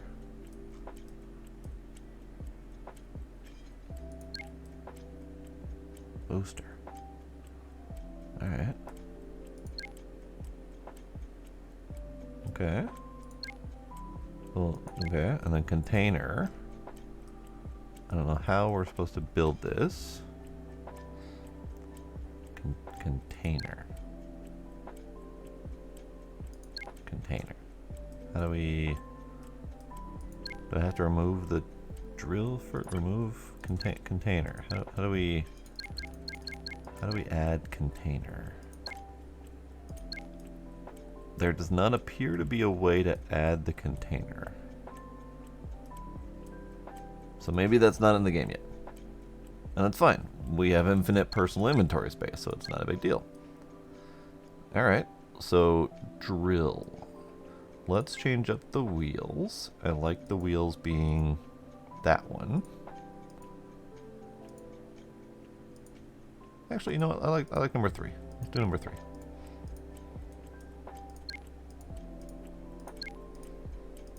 Okay. So body size. We're doing a mining, so we do kind of want it to be chunky. I like the lower profile though.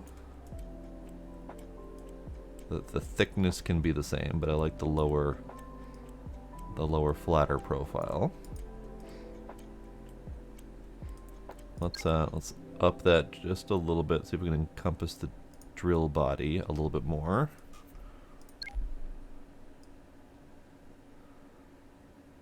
Okay, that's good. Alright, can we customize the drill itself? We can. Perfect. We can make it all purpley and stuff. We can make it bigger or smaller. I don't know if that's going to matter size-wise. Like, is it going to be easier to use if it's bigger, for example? We can offset it front or back. Let's put it back for now. It looks a little bit better fitting on that back platform there. Thrust does not have any customization. Okay.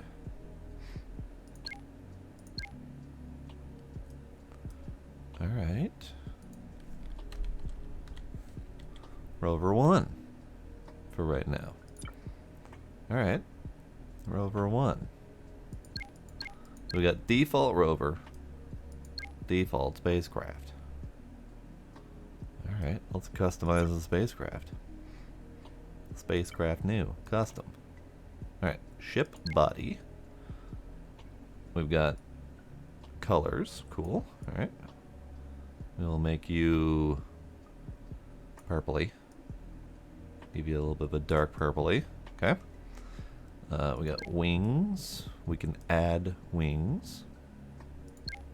Sure, let's slap on a bunch of wings and stuff. Little winglets.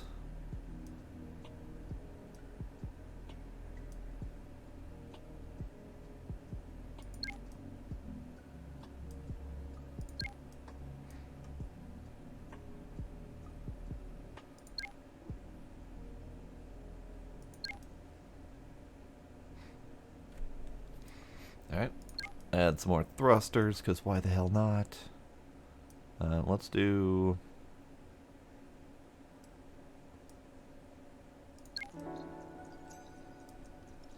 Let's do thrusters. I don't know if these are actually gonna matter. But we're gonna put them down. Get some underneath thrust going.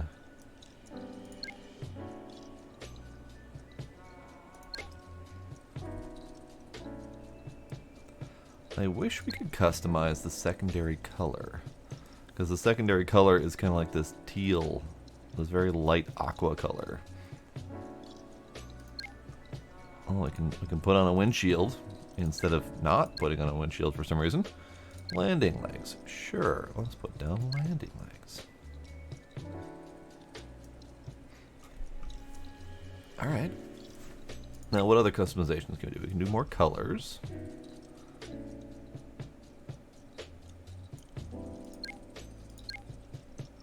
Oh, there is no way to match colors very easily. I think I did an okay job, but there's definitely no way to match colors. Ooh, good to know. Alright. Let's custom enough. I did not name it. Spacecraft 1. Being very creative with my naming schemes here. Alright, so build them. How do I build them?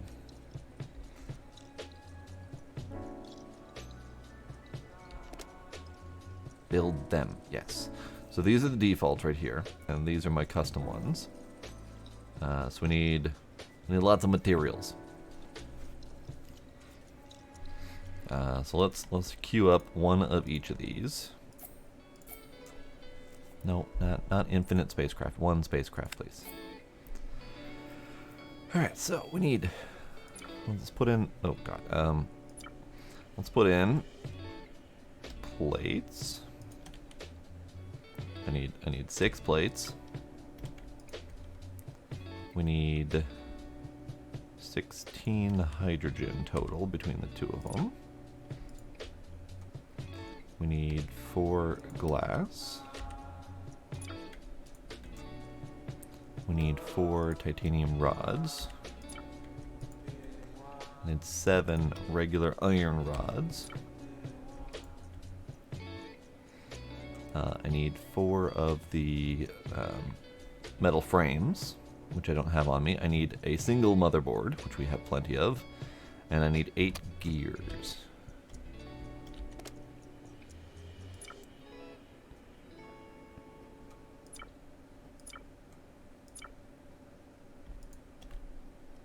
Eight screws, convert them into gears. And then we've got metal frames, perfect. And then down here, I see. 1 motherboard. How convenient is that? Alright, 1 motherboard in, 4 frames in. Our spacecraft is producing. It is 1.5 minutes to produce the damn thing. And then my 8 screws here. I will wait until the spacecraft comes out, because I don't know if they're going to like overlap and smash on top of each other.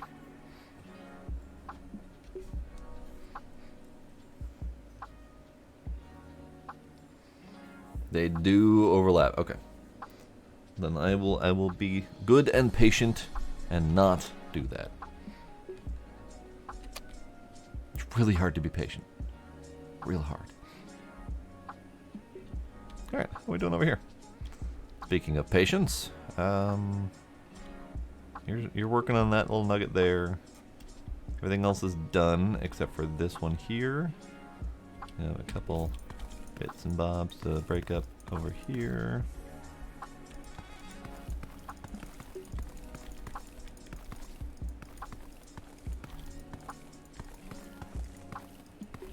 Alright, done. Alright, so that one will finish. That one will finish on their own time, eventually, maybe. Spaceship. Spaceship. Spaceship.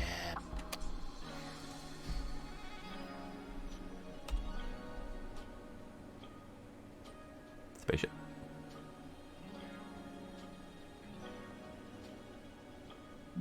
Spaceship! Bravo, you learned a lot here. Now progress to colony development. Okay, go to sleep, bud. Spaceship. How do I spaceship? How do I spaceship?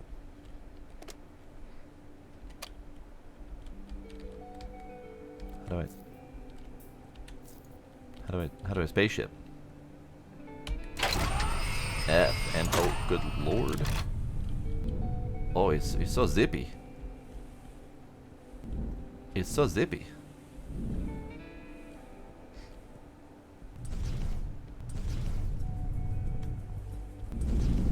Fucking zoom. Alright.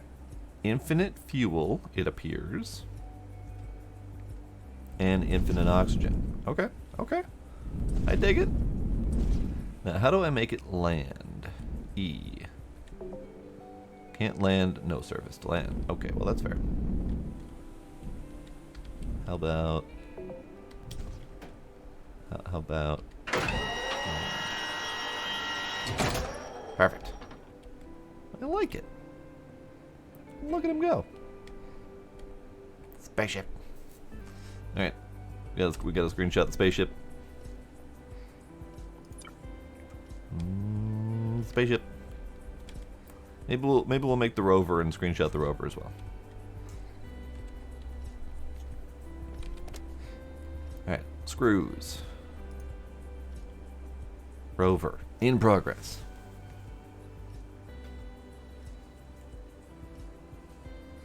I'm actually intentionally not doing that, Safi, because I'm curious what will happen.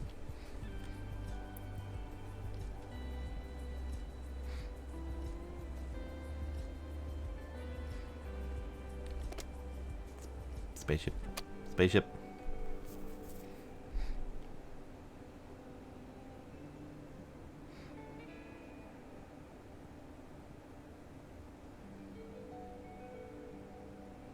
It's almost there. There it is.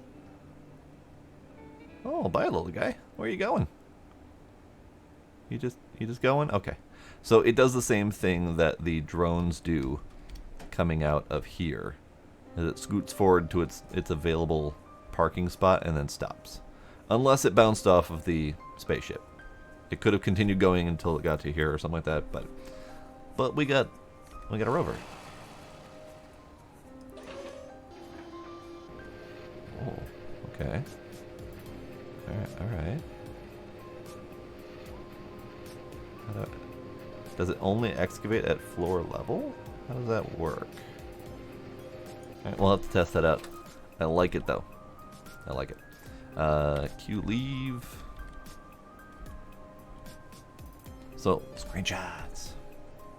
That rover is huge compared to that tiny ass spaceship. Look at that thing. That's huge. Probably should have scaled that thing down a little bit. Screenshot. Spaceship. Spaceship rover.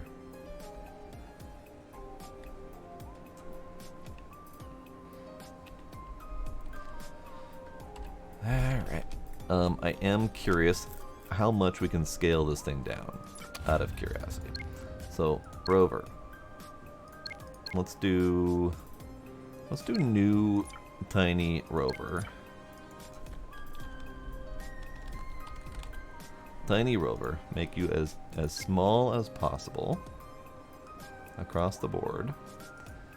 We will make you candy colored. Perfect.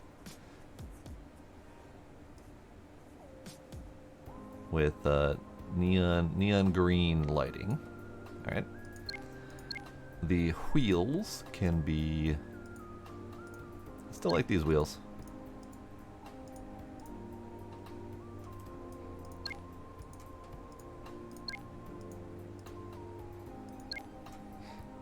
Alright, so we mirror all. Tiny. Thickness. We'll make you... So that's as tiny as the body can go. So I don't think we want to make the wheels too excessively tiny. But let's let's zero that out. Can I in a little bit? So let's do -30 and 30, so we can have some numbers consistently across the board here. You are going to also be -30 and 30.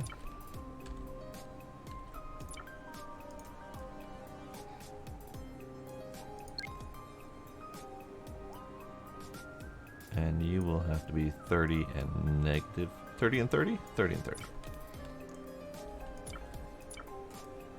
That's not right at all, actually.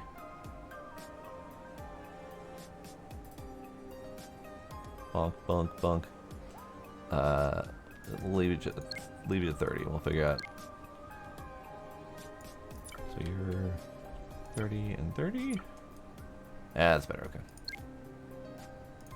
All right, so we're going a little bit low ridey. We will mirror all size again. Let's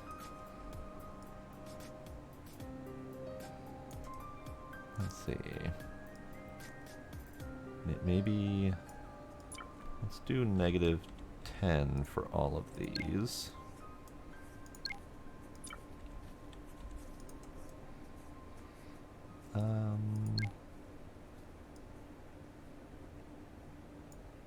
Yeah, that'll be good. 30. 30. And then we can make them just a little bit bigger. Give it more of a little race car kind of feel to it.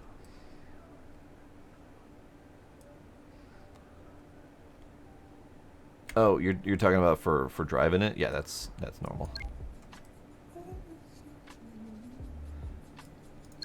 All right, body size is as narrow as it can. Oh god, narrow and small as it can be. Tire sizes are mostly small, a little bit compact, a little bit scooted inward. We want boosters. I don't know if boosters are gonna work, but boosters.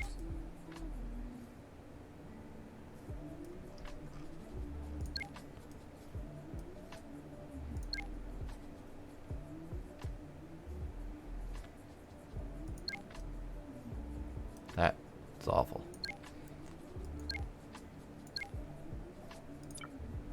That was awful placement of that booster. There, a little bit better.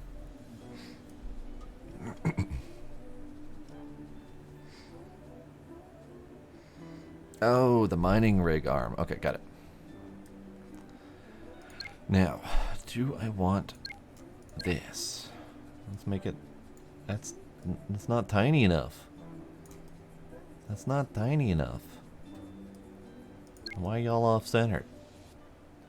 Nope, I don't want it. This one can be no excavator. This one can be zippy-doo.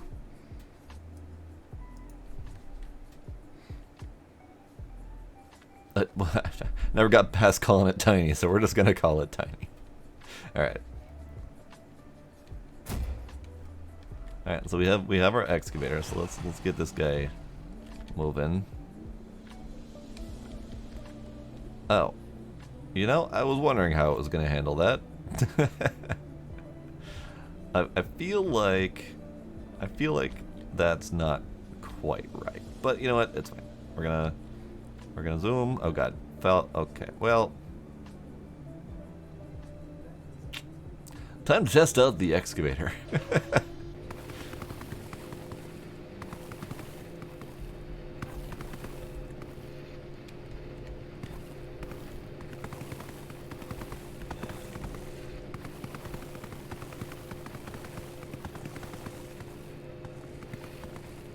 You know what? It works pretty well.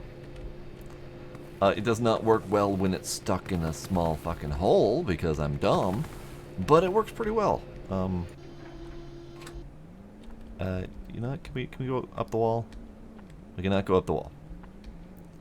We cannot go up the wall. Hey, it can right itself though. That's good. All right. Well, you can stay down there. You'll be fine. I'll make a new one. I'll make tiny and see how tiny works. Oh dear. Alright. Tiny. You make me one tiny, please. 6, 4, and more screws.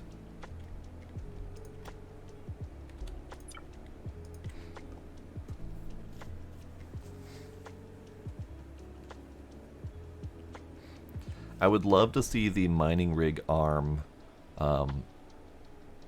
be able to be set to mouse control, because I think that would be a lot more user-friendly overall for doing any form of excavation.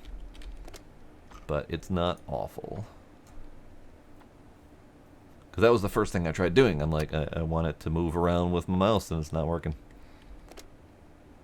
Alright, new rover. I'm actually going to get you out of the way.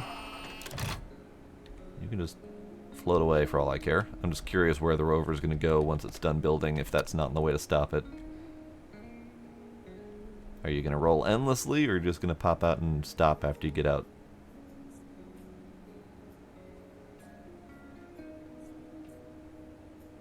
That's a little wiggly.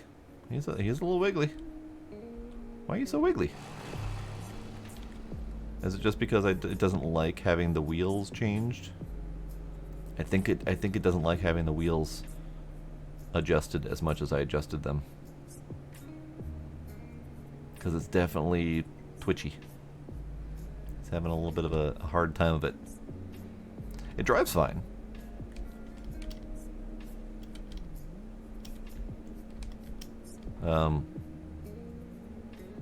It doesn't drive fine. Look at those wheel placements. That gets real wonky. If I left the wheels as default, which I did on the other one, I think it was fine. Okay, so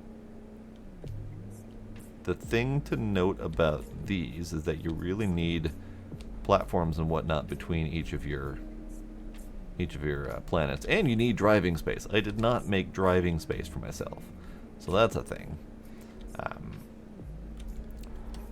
So shift is a booster jump. Perfect. Nailed it. Yeah, this one drives really wonky compared to the other one. Oh. Oh. Uh-oh. Oh god. Oh god. It's fine. It's fine. It's fine. It's fine. It's fine. Oh, it's less fine. Oh shit. Well,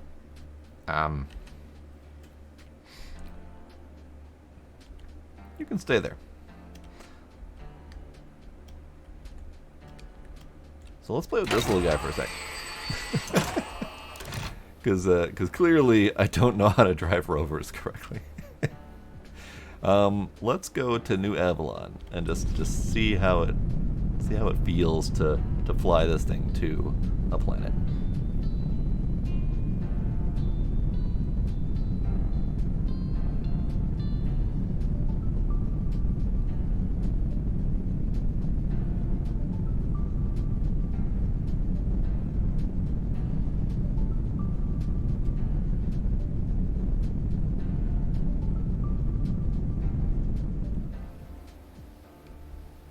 Alright. That was successful. We got here. This is good. Let's go check out this one. And I don't have to worry about my oxygen, which is a nice bonus here.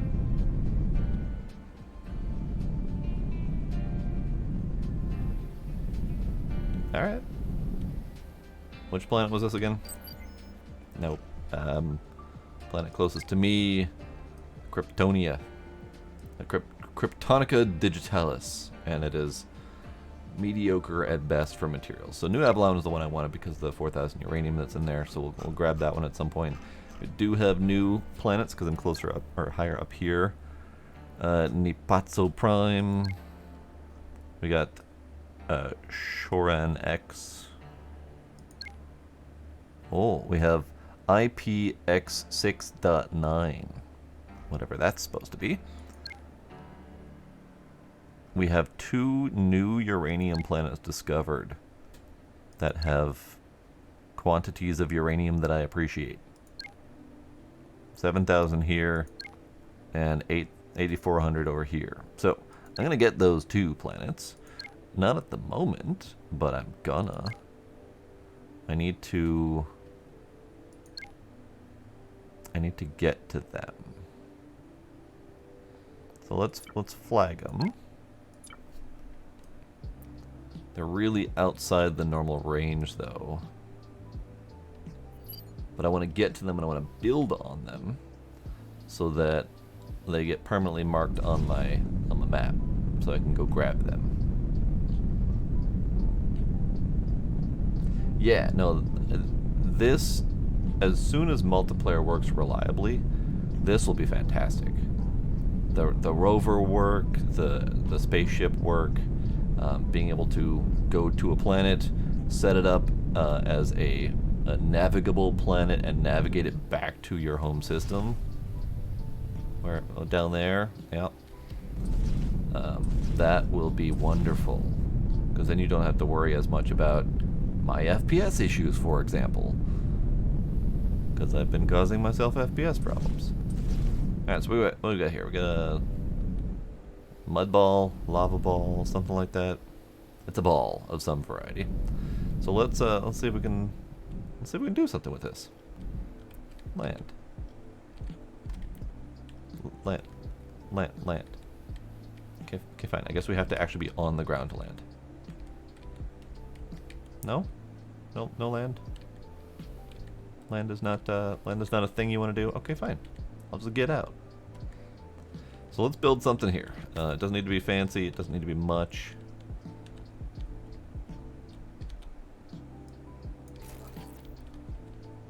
This is now officially a solar-powered planet. Perfect.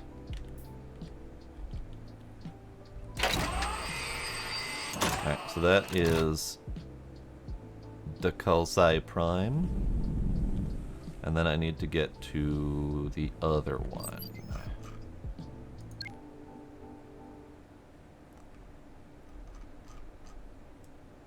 Which I think fell off of my radar. Oh, we've got RGB TJ21. That's got more uranium. Wonderful. Okay. Let's see what else we got.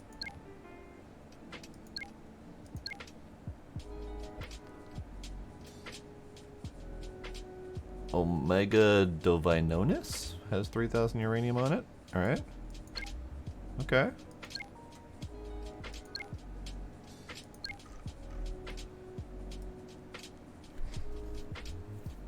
I'm going to collect planets. Alright, we're gonna mark that one, and we're gonna mark that one. I do notice that the planet marking setup is less broken now. Previously, if you went out of range of a planet, it would keep the marker indefinitely on your screen, and then there would be problems. I appreciate that that's no longer the case.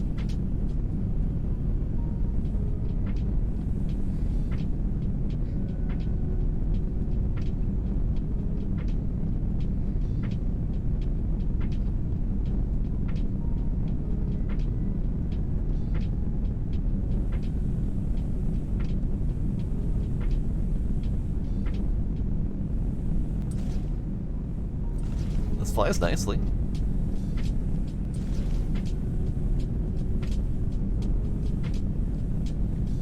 I like the tilting of the ship as we move. Very arcadey, nice feel to it.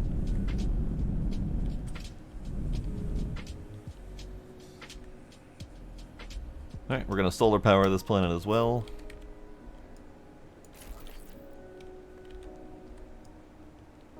Done.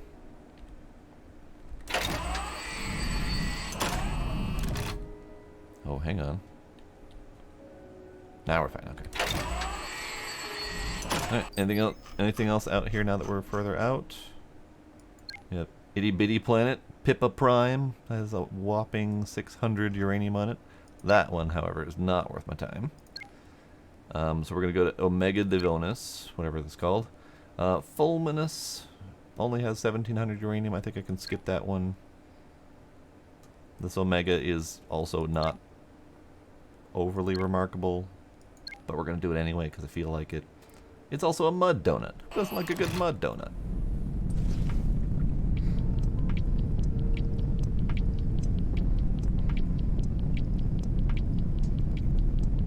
But yeah, I think I like this method of collecting planets now.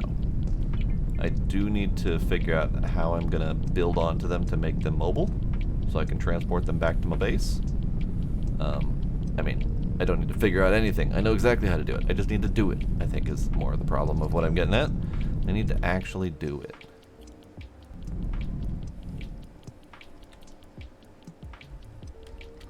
Alright, a solar panel up this planet as well. This one's not as easy. At least that spot. Here, we'll do it right here. There, it's been solared. Alright, any new planets reveal themselves?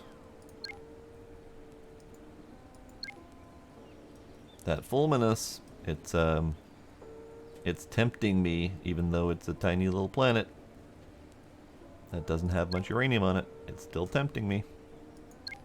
Fuck it.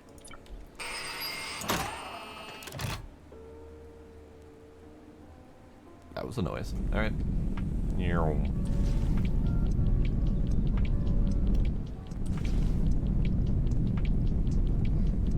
Yeah, I think I like this method.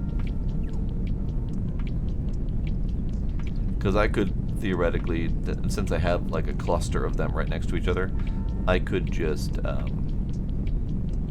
move one to the other one, dock them together, get a cluster of like 3 or 4 of them, and bring all 4 of them back or whatever. What is that little dirt ball? I see it.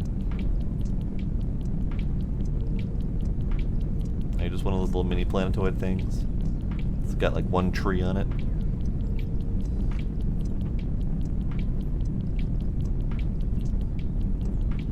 It's a lot further away than I thought. It's probably another actual planet. Oh, we got fireballs shooting over there. That's neat.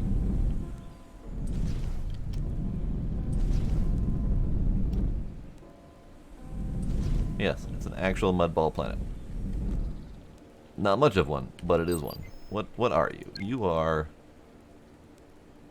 the Hamarosa with 56 uranium on it. It's a neat looking little planet, but I don't need it. Fulminus away.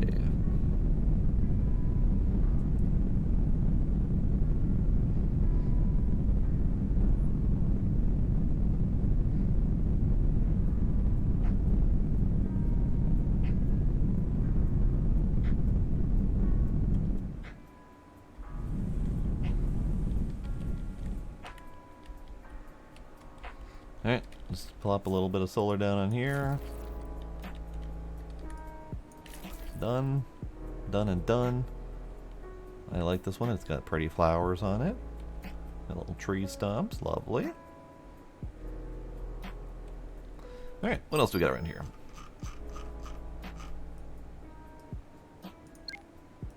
Nothing. Stacy's mom. And she does indeed have it going on. That's some good materials right there. I am gonna stop trying to collect big planets that I don't need at the moment, though. At least unless they have uranium on them. I need that. Okay, so we've got the 3 big uranium planets. We've got one little bitty one. Cement Cat X. Alright, some fun names in here. Paris Omega.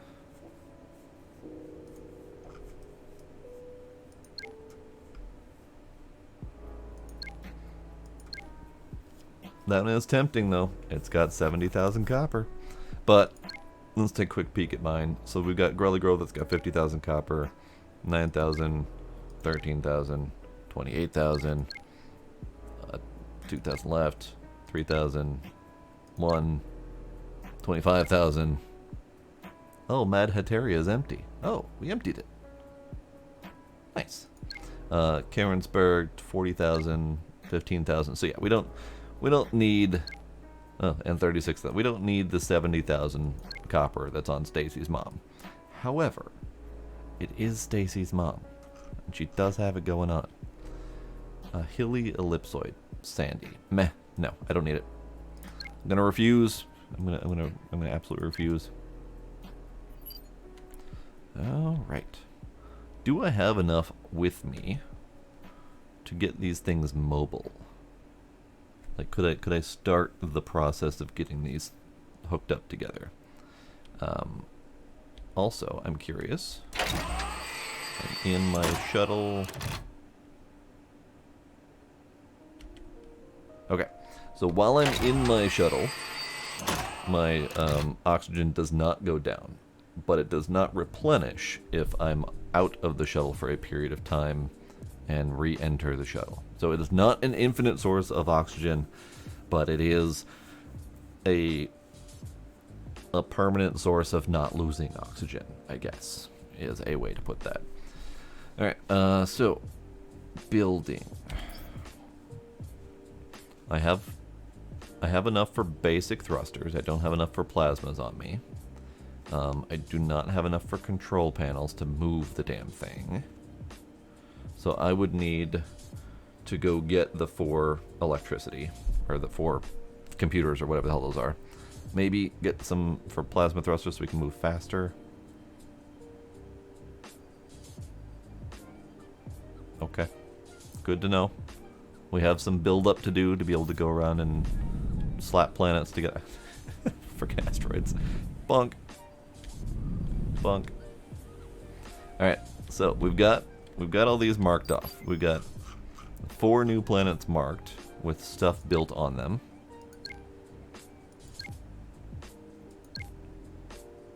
So I will collect those at some point, probably in my off time, unless we want to do that on stream. I'm also looking forward to finding a bigger uranium planet, but I don't know. I don't know if I need that at the moment.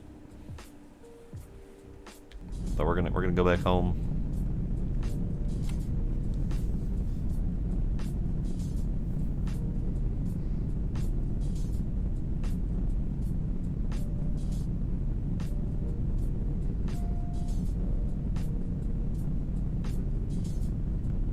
We're gonna eventually go back home.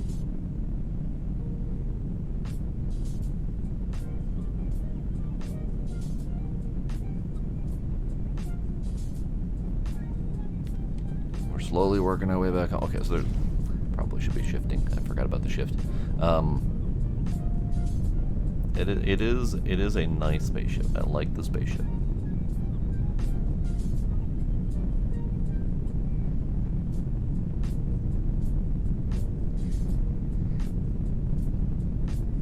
I think it's ultimately about as fast as you can go with your personal jetpack.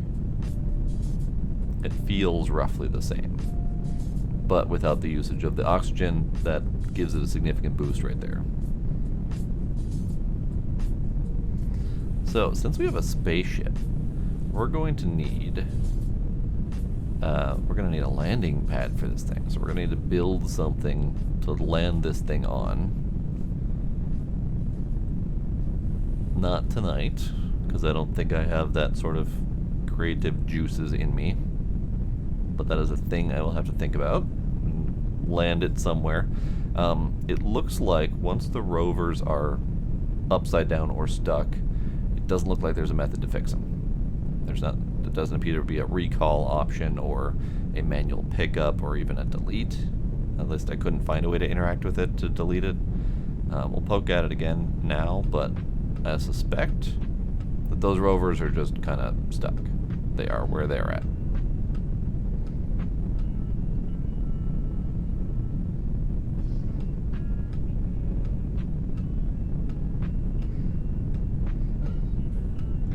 Man, how you guys doing? You guys doing okay? You're not doing okay. There's lots of you stopped. How are we at with this planet, by the way? So Mad Heteria, it says it has no more resources. but my drones are out and doing stuff. So I'm thinking Mad Heteria is not reporting correctly.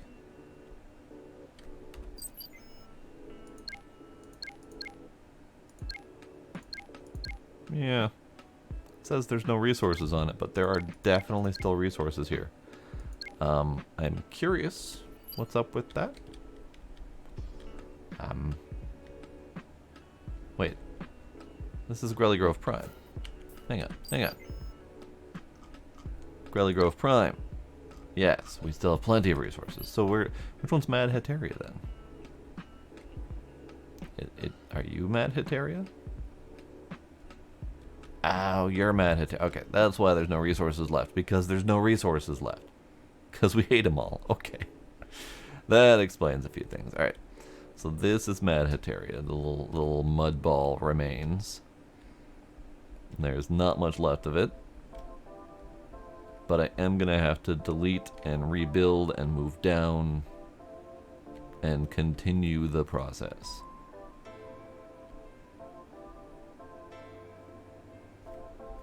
Do I want to do that now, though?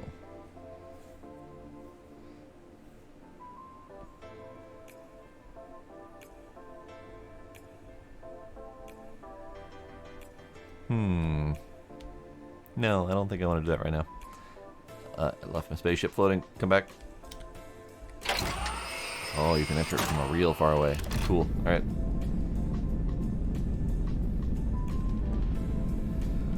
Alright, for right now, I'm going to put you out of the way.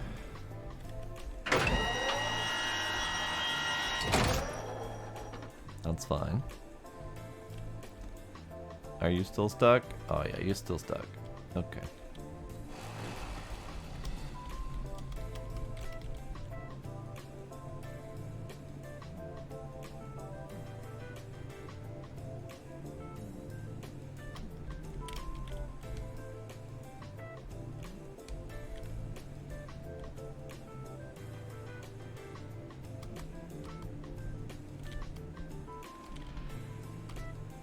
Alright. Well, I'm curious. Get. What if?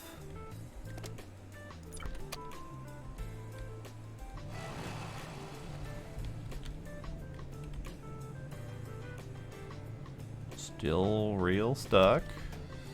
Slightly less stuck, but still pretty darn stuck.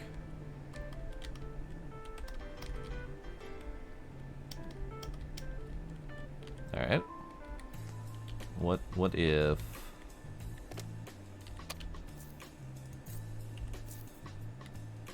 Oh, okay. Oh, okay. Oh, okay. Bye. Have a nice trip. Alright then, well. Not getting that one back again. Perfect. Alright. Well. Alright. Oh, actually, let's go ahead and disassemble and reassemble this thing. Because right down here is an opportunity to test the drill situation. So if we put down a drill here, will it drill this planet and then this planet? Or will it not? So let's do that disassembly.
So, disassembly is just about done. I gotta take the floors off.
Alright, floor is disassembled.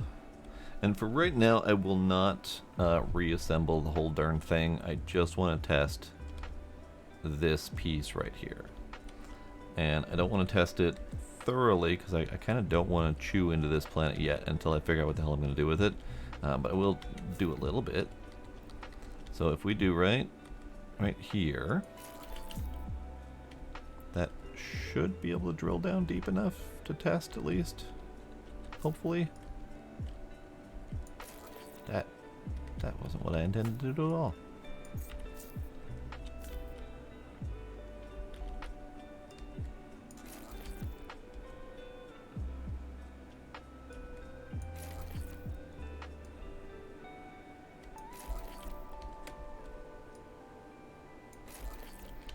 Alright, so let's let that dig for a bit. It's gonna drill down, I think it's 8 blocks.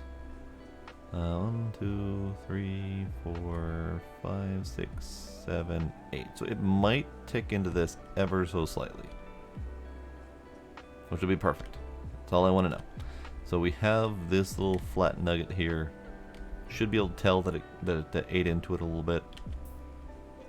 Should be relatively obvious. Alright, and while that happens, let's get at least some of the materials started for this. So I need those computers and I need circuits. So let's go make some more circuit batches down here. So this is the one that's set up to cycle multiple times to make at least the motherboards. To get the computers, I need motherboards and gold wire in here. So we should be able to set that up no problem. So let's do... It's set up to accept gold, or to accept copper bars, but it can also accept copper plates, which will then feed into here to make the wire, which then feeds back into here to make the electronic parts, which then feeds back into here to make the motherboards. So I can really dump any of the materials into this advanced constructor and it will come out with the right materials. I already have wire. So let's start there. Let's go with, sure, I need to make a bunch anyway. So that's going to convert those into electronic parts.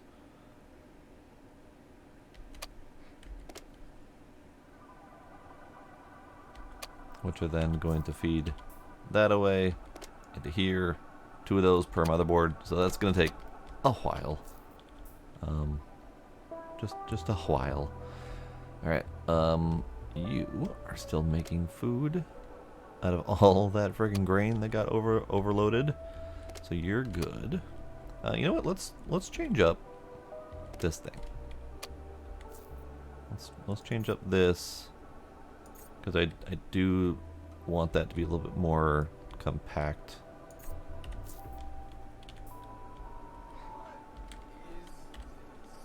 Just while we wait here. So we need an inventory sensor. And I will sense this from here.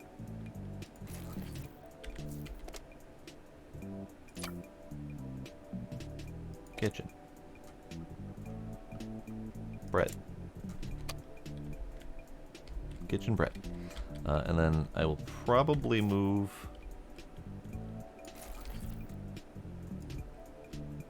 this device.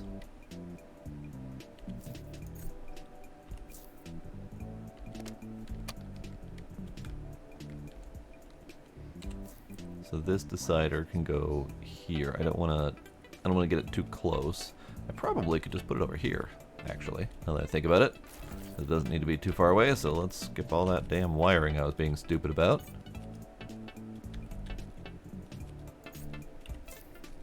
Because that's all that needs to happen there. Alright, so pick a machine, you, bread. If you are less than 50, do a thing. Oops, I deselected. Down. There we go. Less than 50, do a thing. So now we're going to have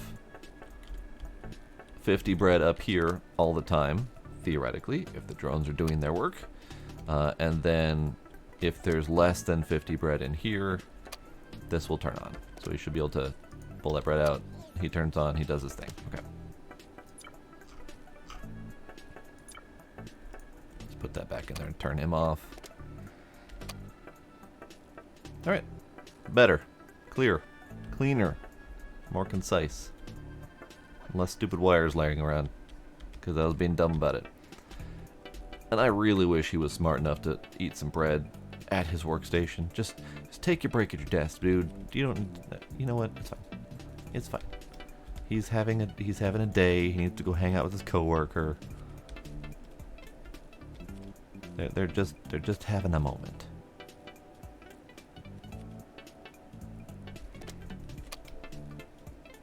All right. Now, he's going back here, and he's going to park there. I thought I was supposed to keep 50 in here, not 51. But whatever. He's being a drone. He's being dumb. Oh yeah, my other drone. I forgot. I told him to fuck off because he was getting in the way. Let's bring him back because I want to see if they can both be active and not eventually screw up the whole process. So we're just going to let him be... You are allowed back on the boat, sir. Don't fuck it up. So eventually, they may both end up right here, which might prevent him from getting there again. We'll find out. Eventually. Maybe. I don't even know. It might not happen anymore since I moved that conveyor belt. It might be that's all I needed. Who knows? But either way, that's fine. Alright, you have 9 motherboards. We're good. I need 4 computers, so I need 24 golden wires. I don't have 24 golden wires. Let's go get that.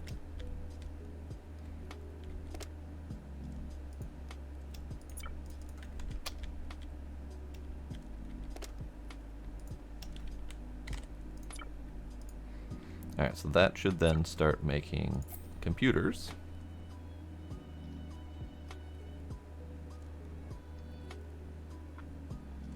Good, good. Alright.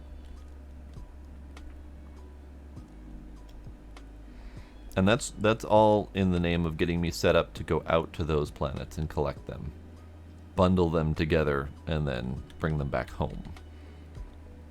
I probably am not going to do that right away because I have a couple planets to work with here. I have a few planets to deal with, so it's fine. All right, so you're almost done. We're gonna wait until that happens because I'm curious.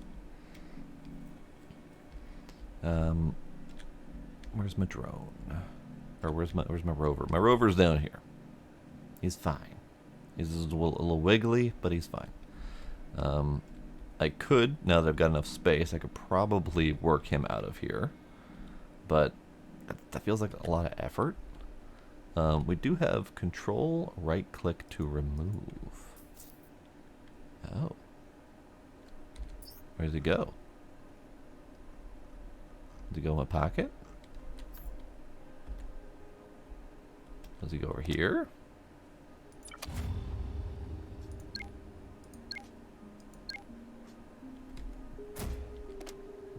No, it's just gone. Okay.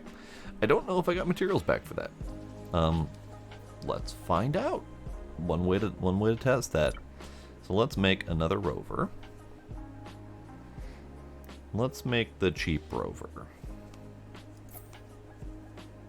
The cheap tiny rover.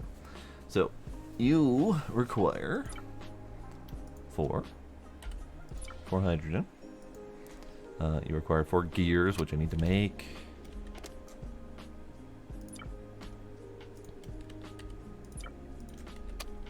And then you require 6 plates.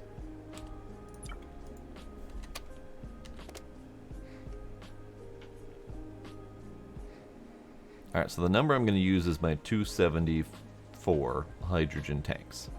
If I get the materials back, I will have 278 because I spent 4 to make the darn thing. So we're gonna build it, and then we're gonna immediately remove it and see if we get the materials back.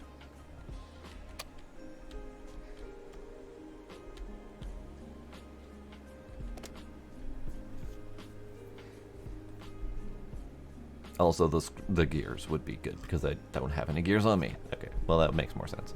All right, so we have our little tiny rover. He is no longer having emotional issues with his wheels, so this is good. Okay, good. I approve. They're a little bit janky, but not too bad. Alright, so control right click to remove. I currently have 274 and no gears. 274 and no gears. Okay, so it just straight up deletes it. Just dead, gone. No rover. That's fine. Whatever. Hopefully there will be some sort of tracking and retrieving method of those at some point, because that rover that's down there, he's gone. I don't know if he's ever going to come back. He's not coming back. I don't know if he's going to impede performance, since he's now floating out there freely, and I don't think I have a way to find him or delete him. So he's just another object floating out in space somewhere. He might get unloaded from memory. He might no longer do CPU calculations. I don't know how that's handled, but it's something to be concerned about, especially if you start dropping numerous rovers off a cliff. They may eventually cause you problems. So that's the thing to worry about. I know the falling rovers have been reported. I have no doubt that he's going to do work to fix them at some point, so that either they don't fall indefinitely, or they stay on the platform a little bit better, or some method to retrieve them, or whatever. I have no doubt that he's going to fix that up. Alright, so I think this confirms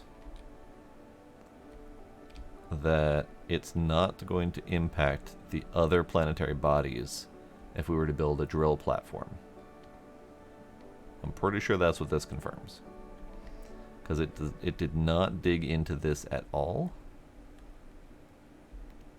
and it should have if they were counted as the same connected bodies, basically. Since we're docked to my platform, they both should be interactable if it's going to happen. So that's not a thing, and that's fine. It just determines how I'm going to plan out my drilling processes.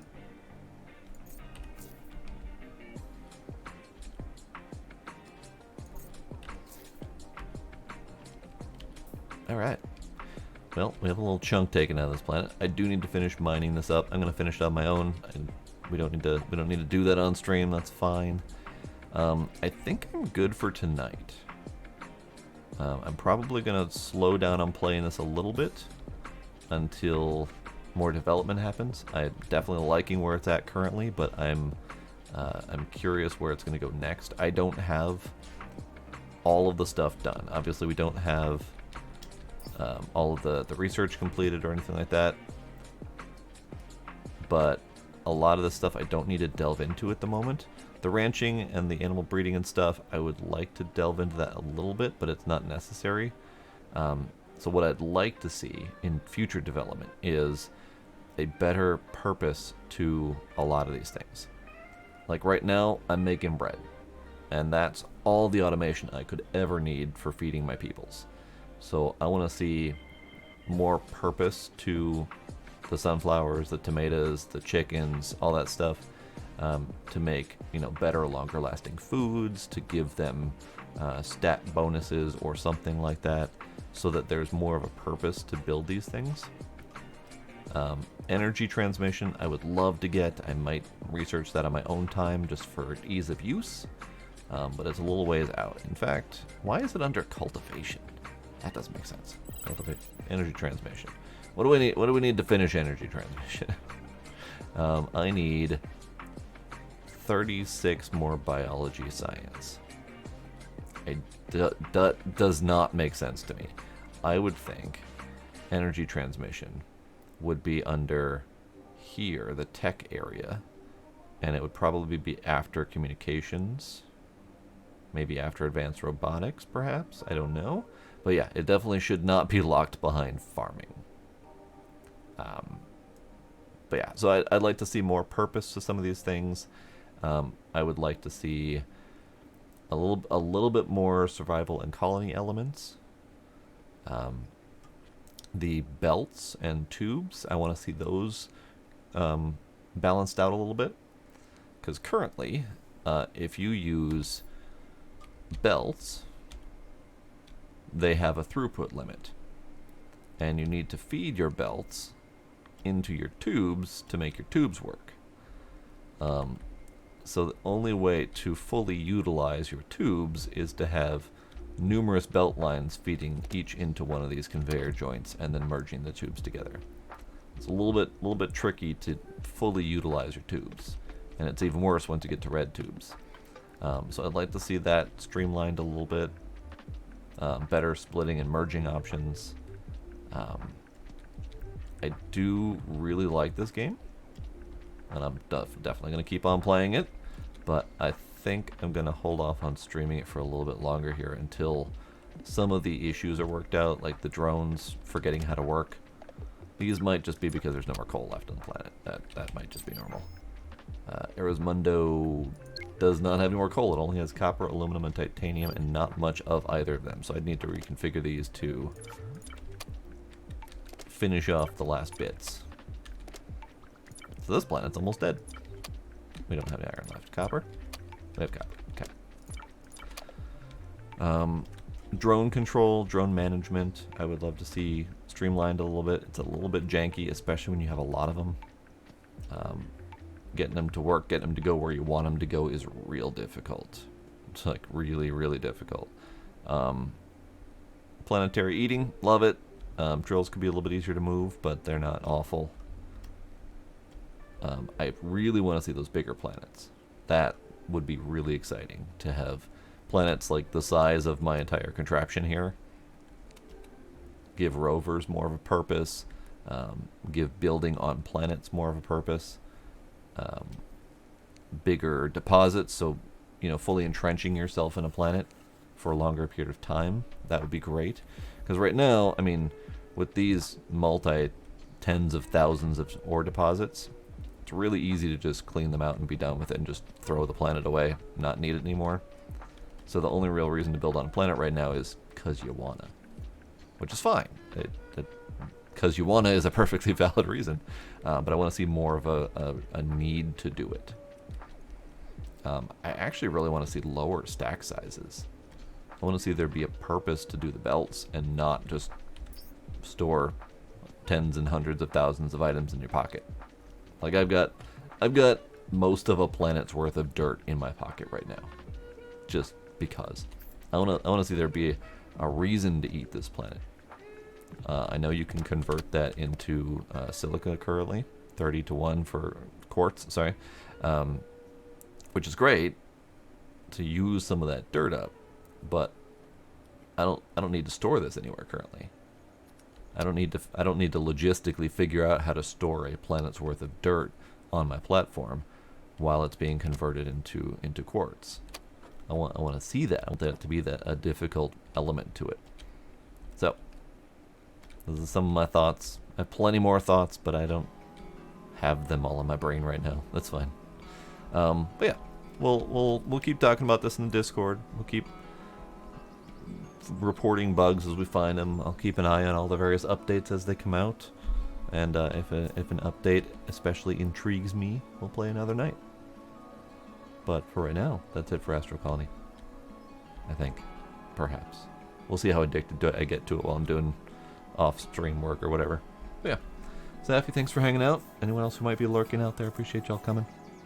I don't have any plans for the rest of the week, so we'll wing it as I usually do with game streaming.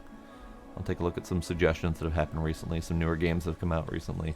See if there's something else I want to play. That'll be it for now. Thank y'all for coming. I'll see you next time. Bye.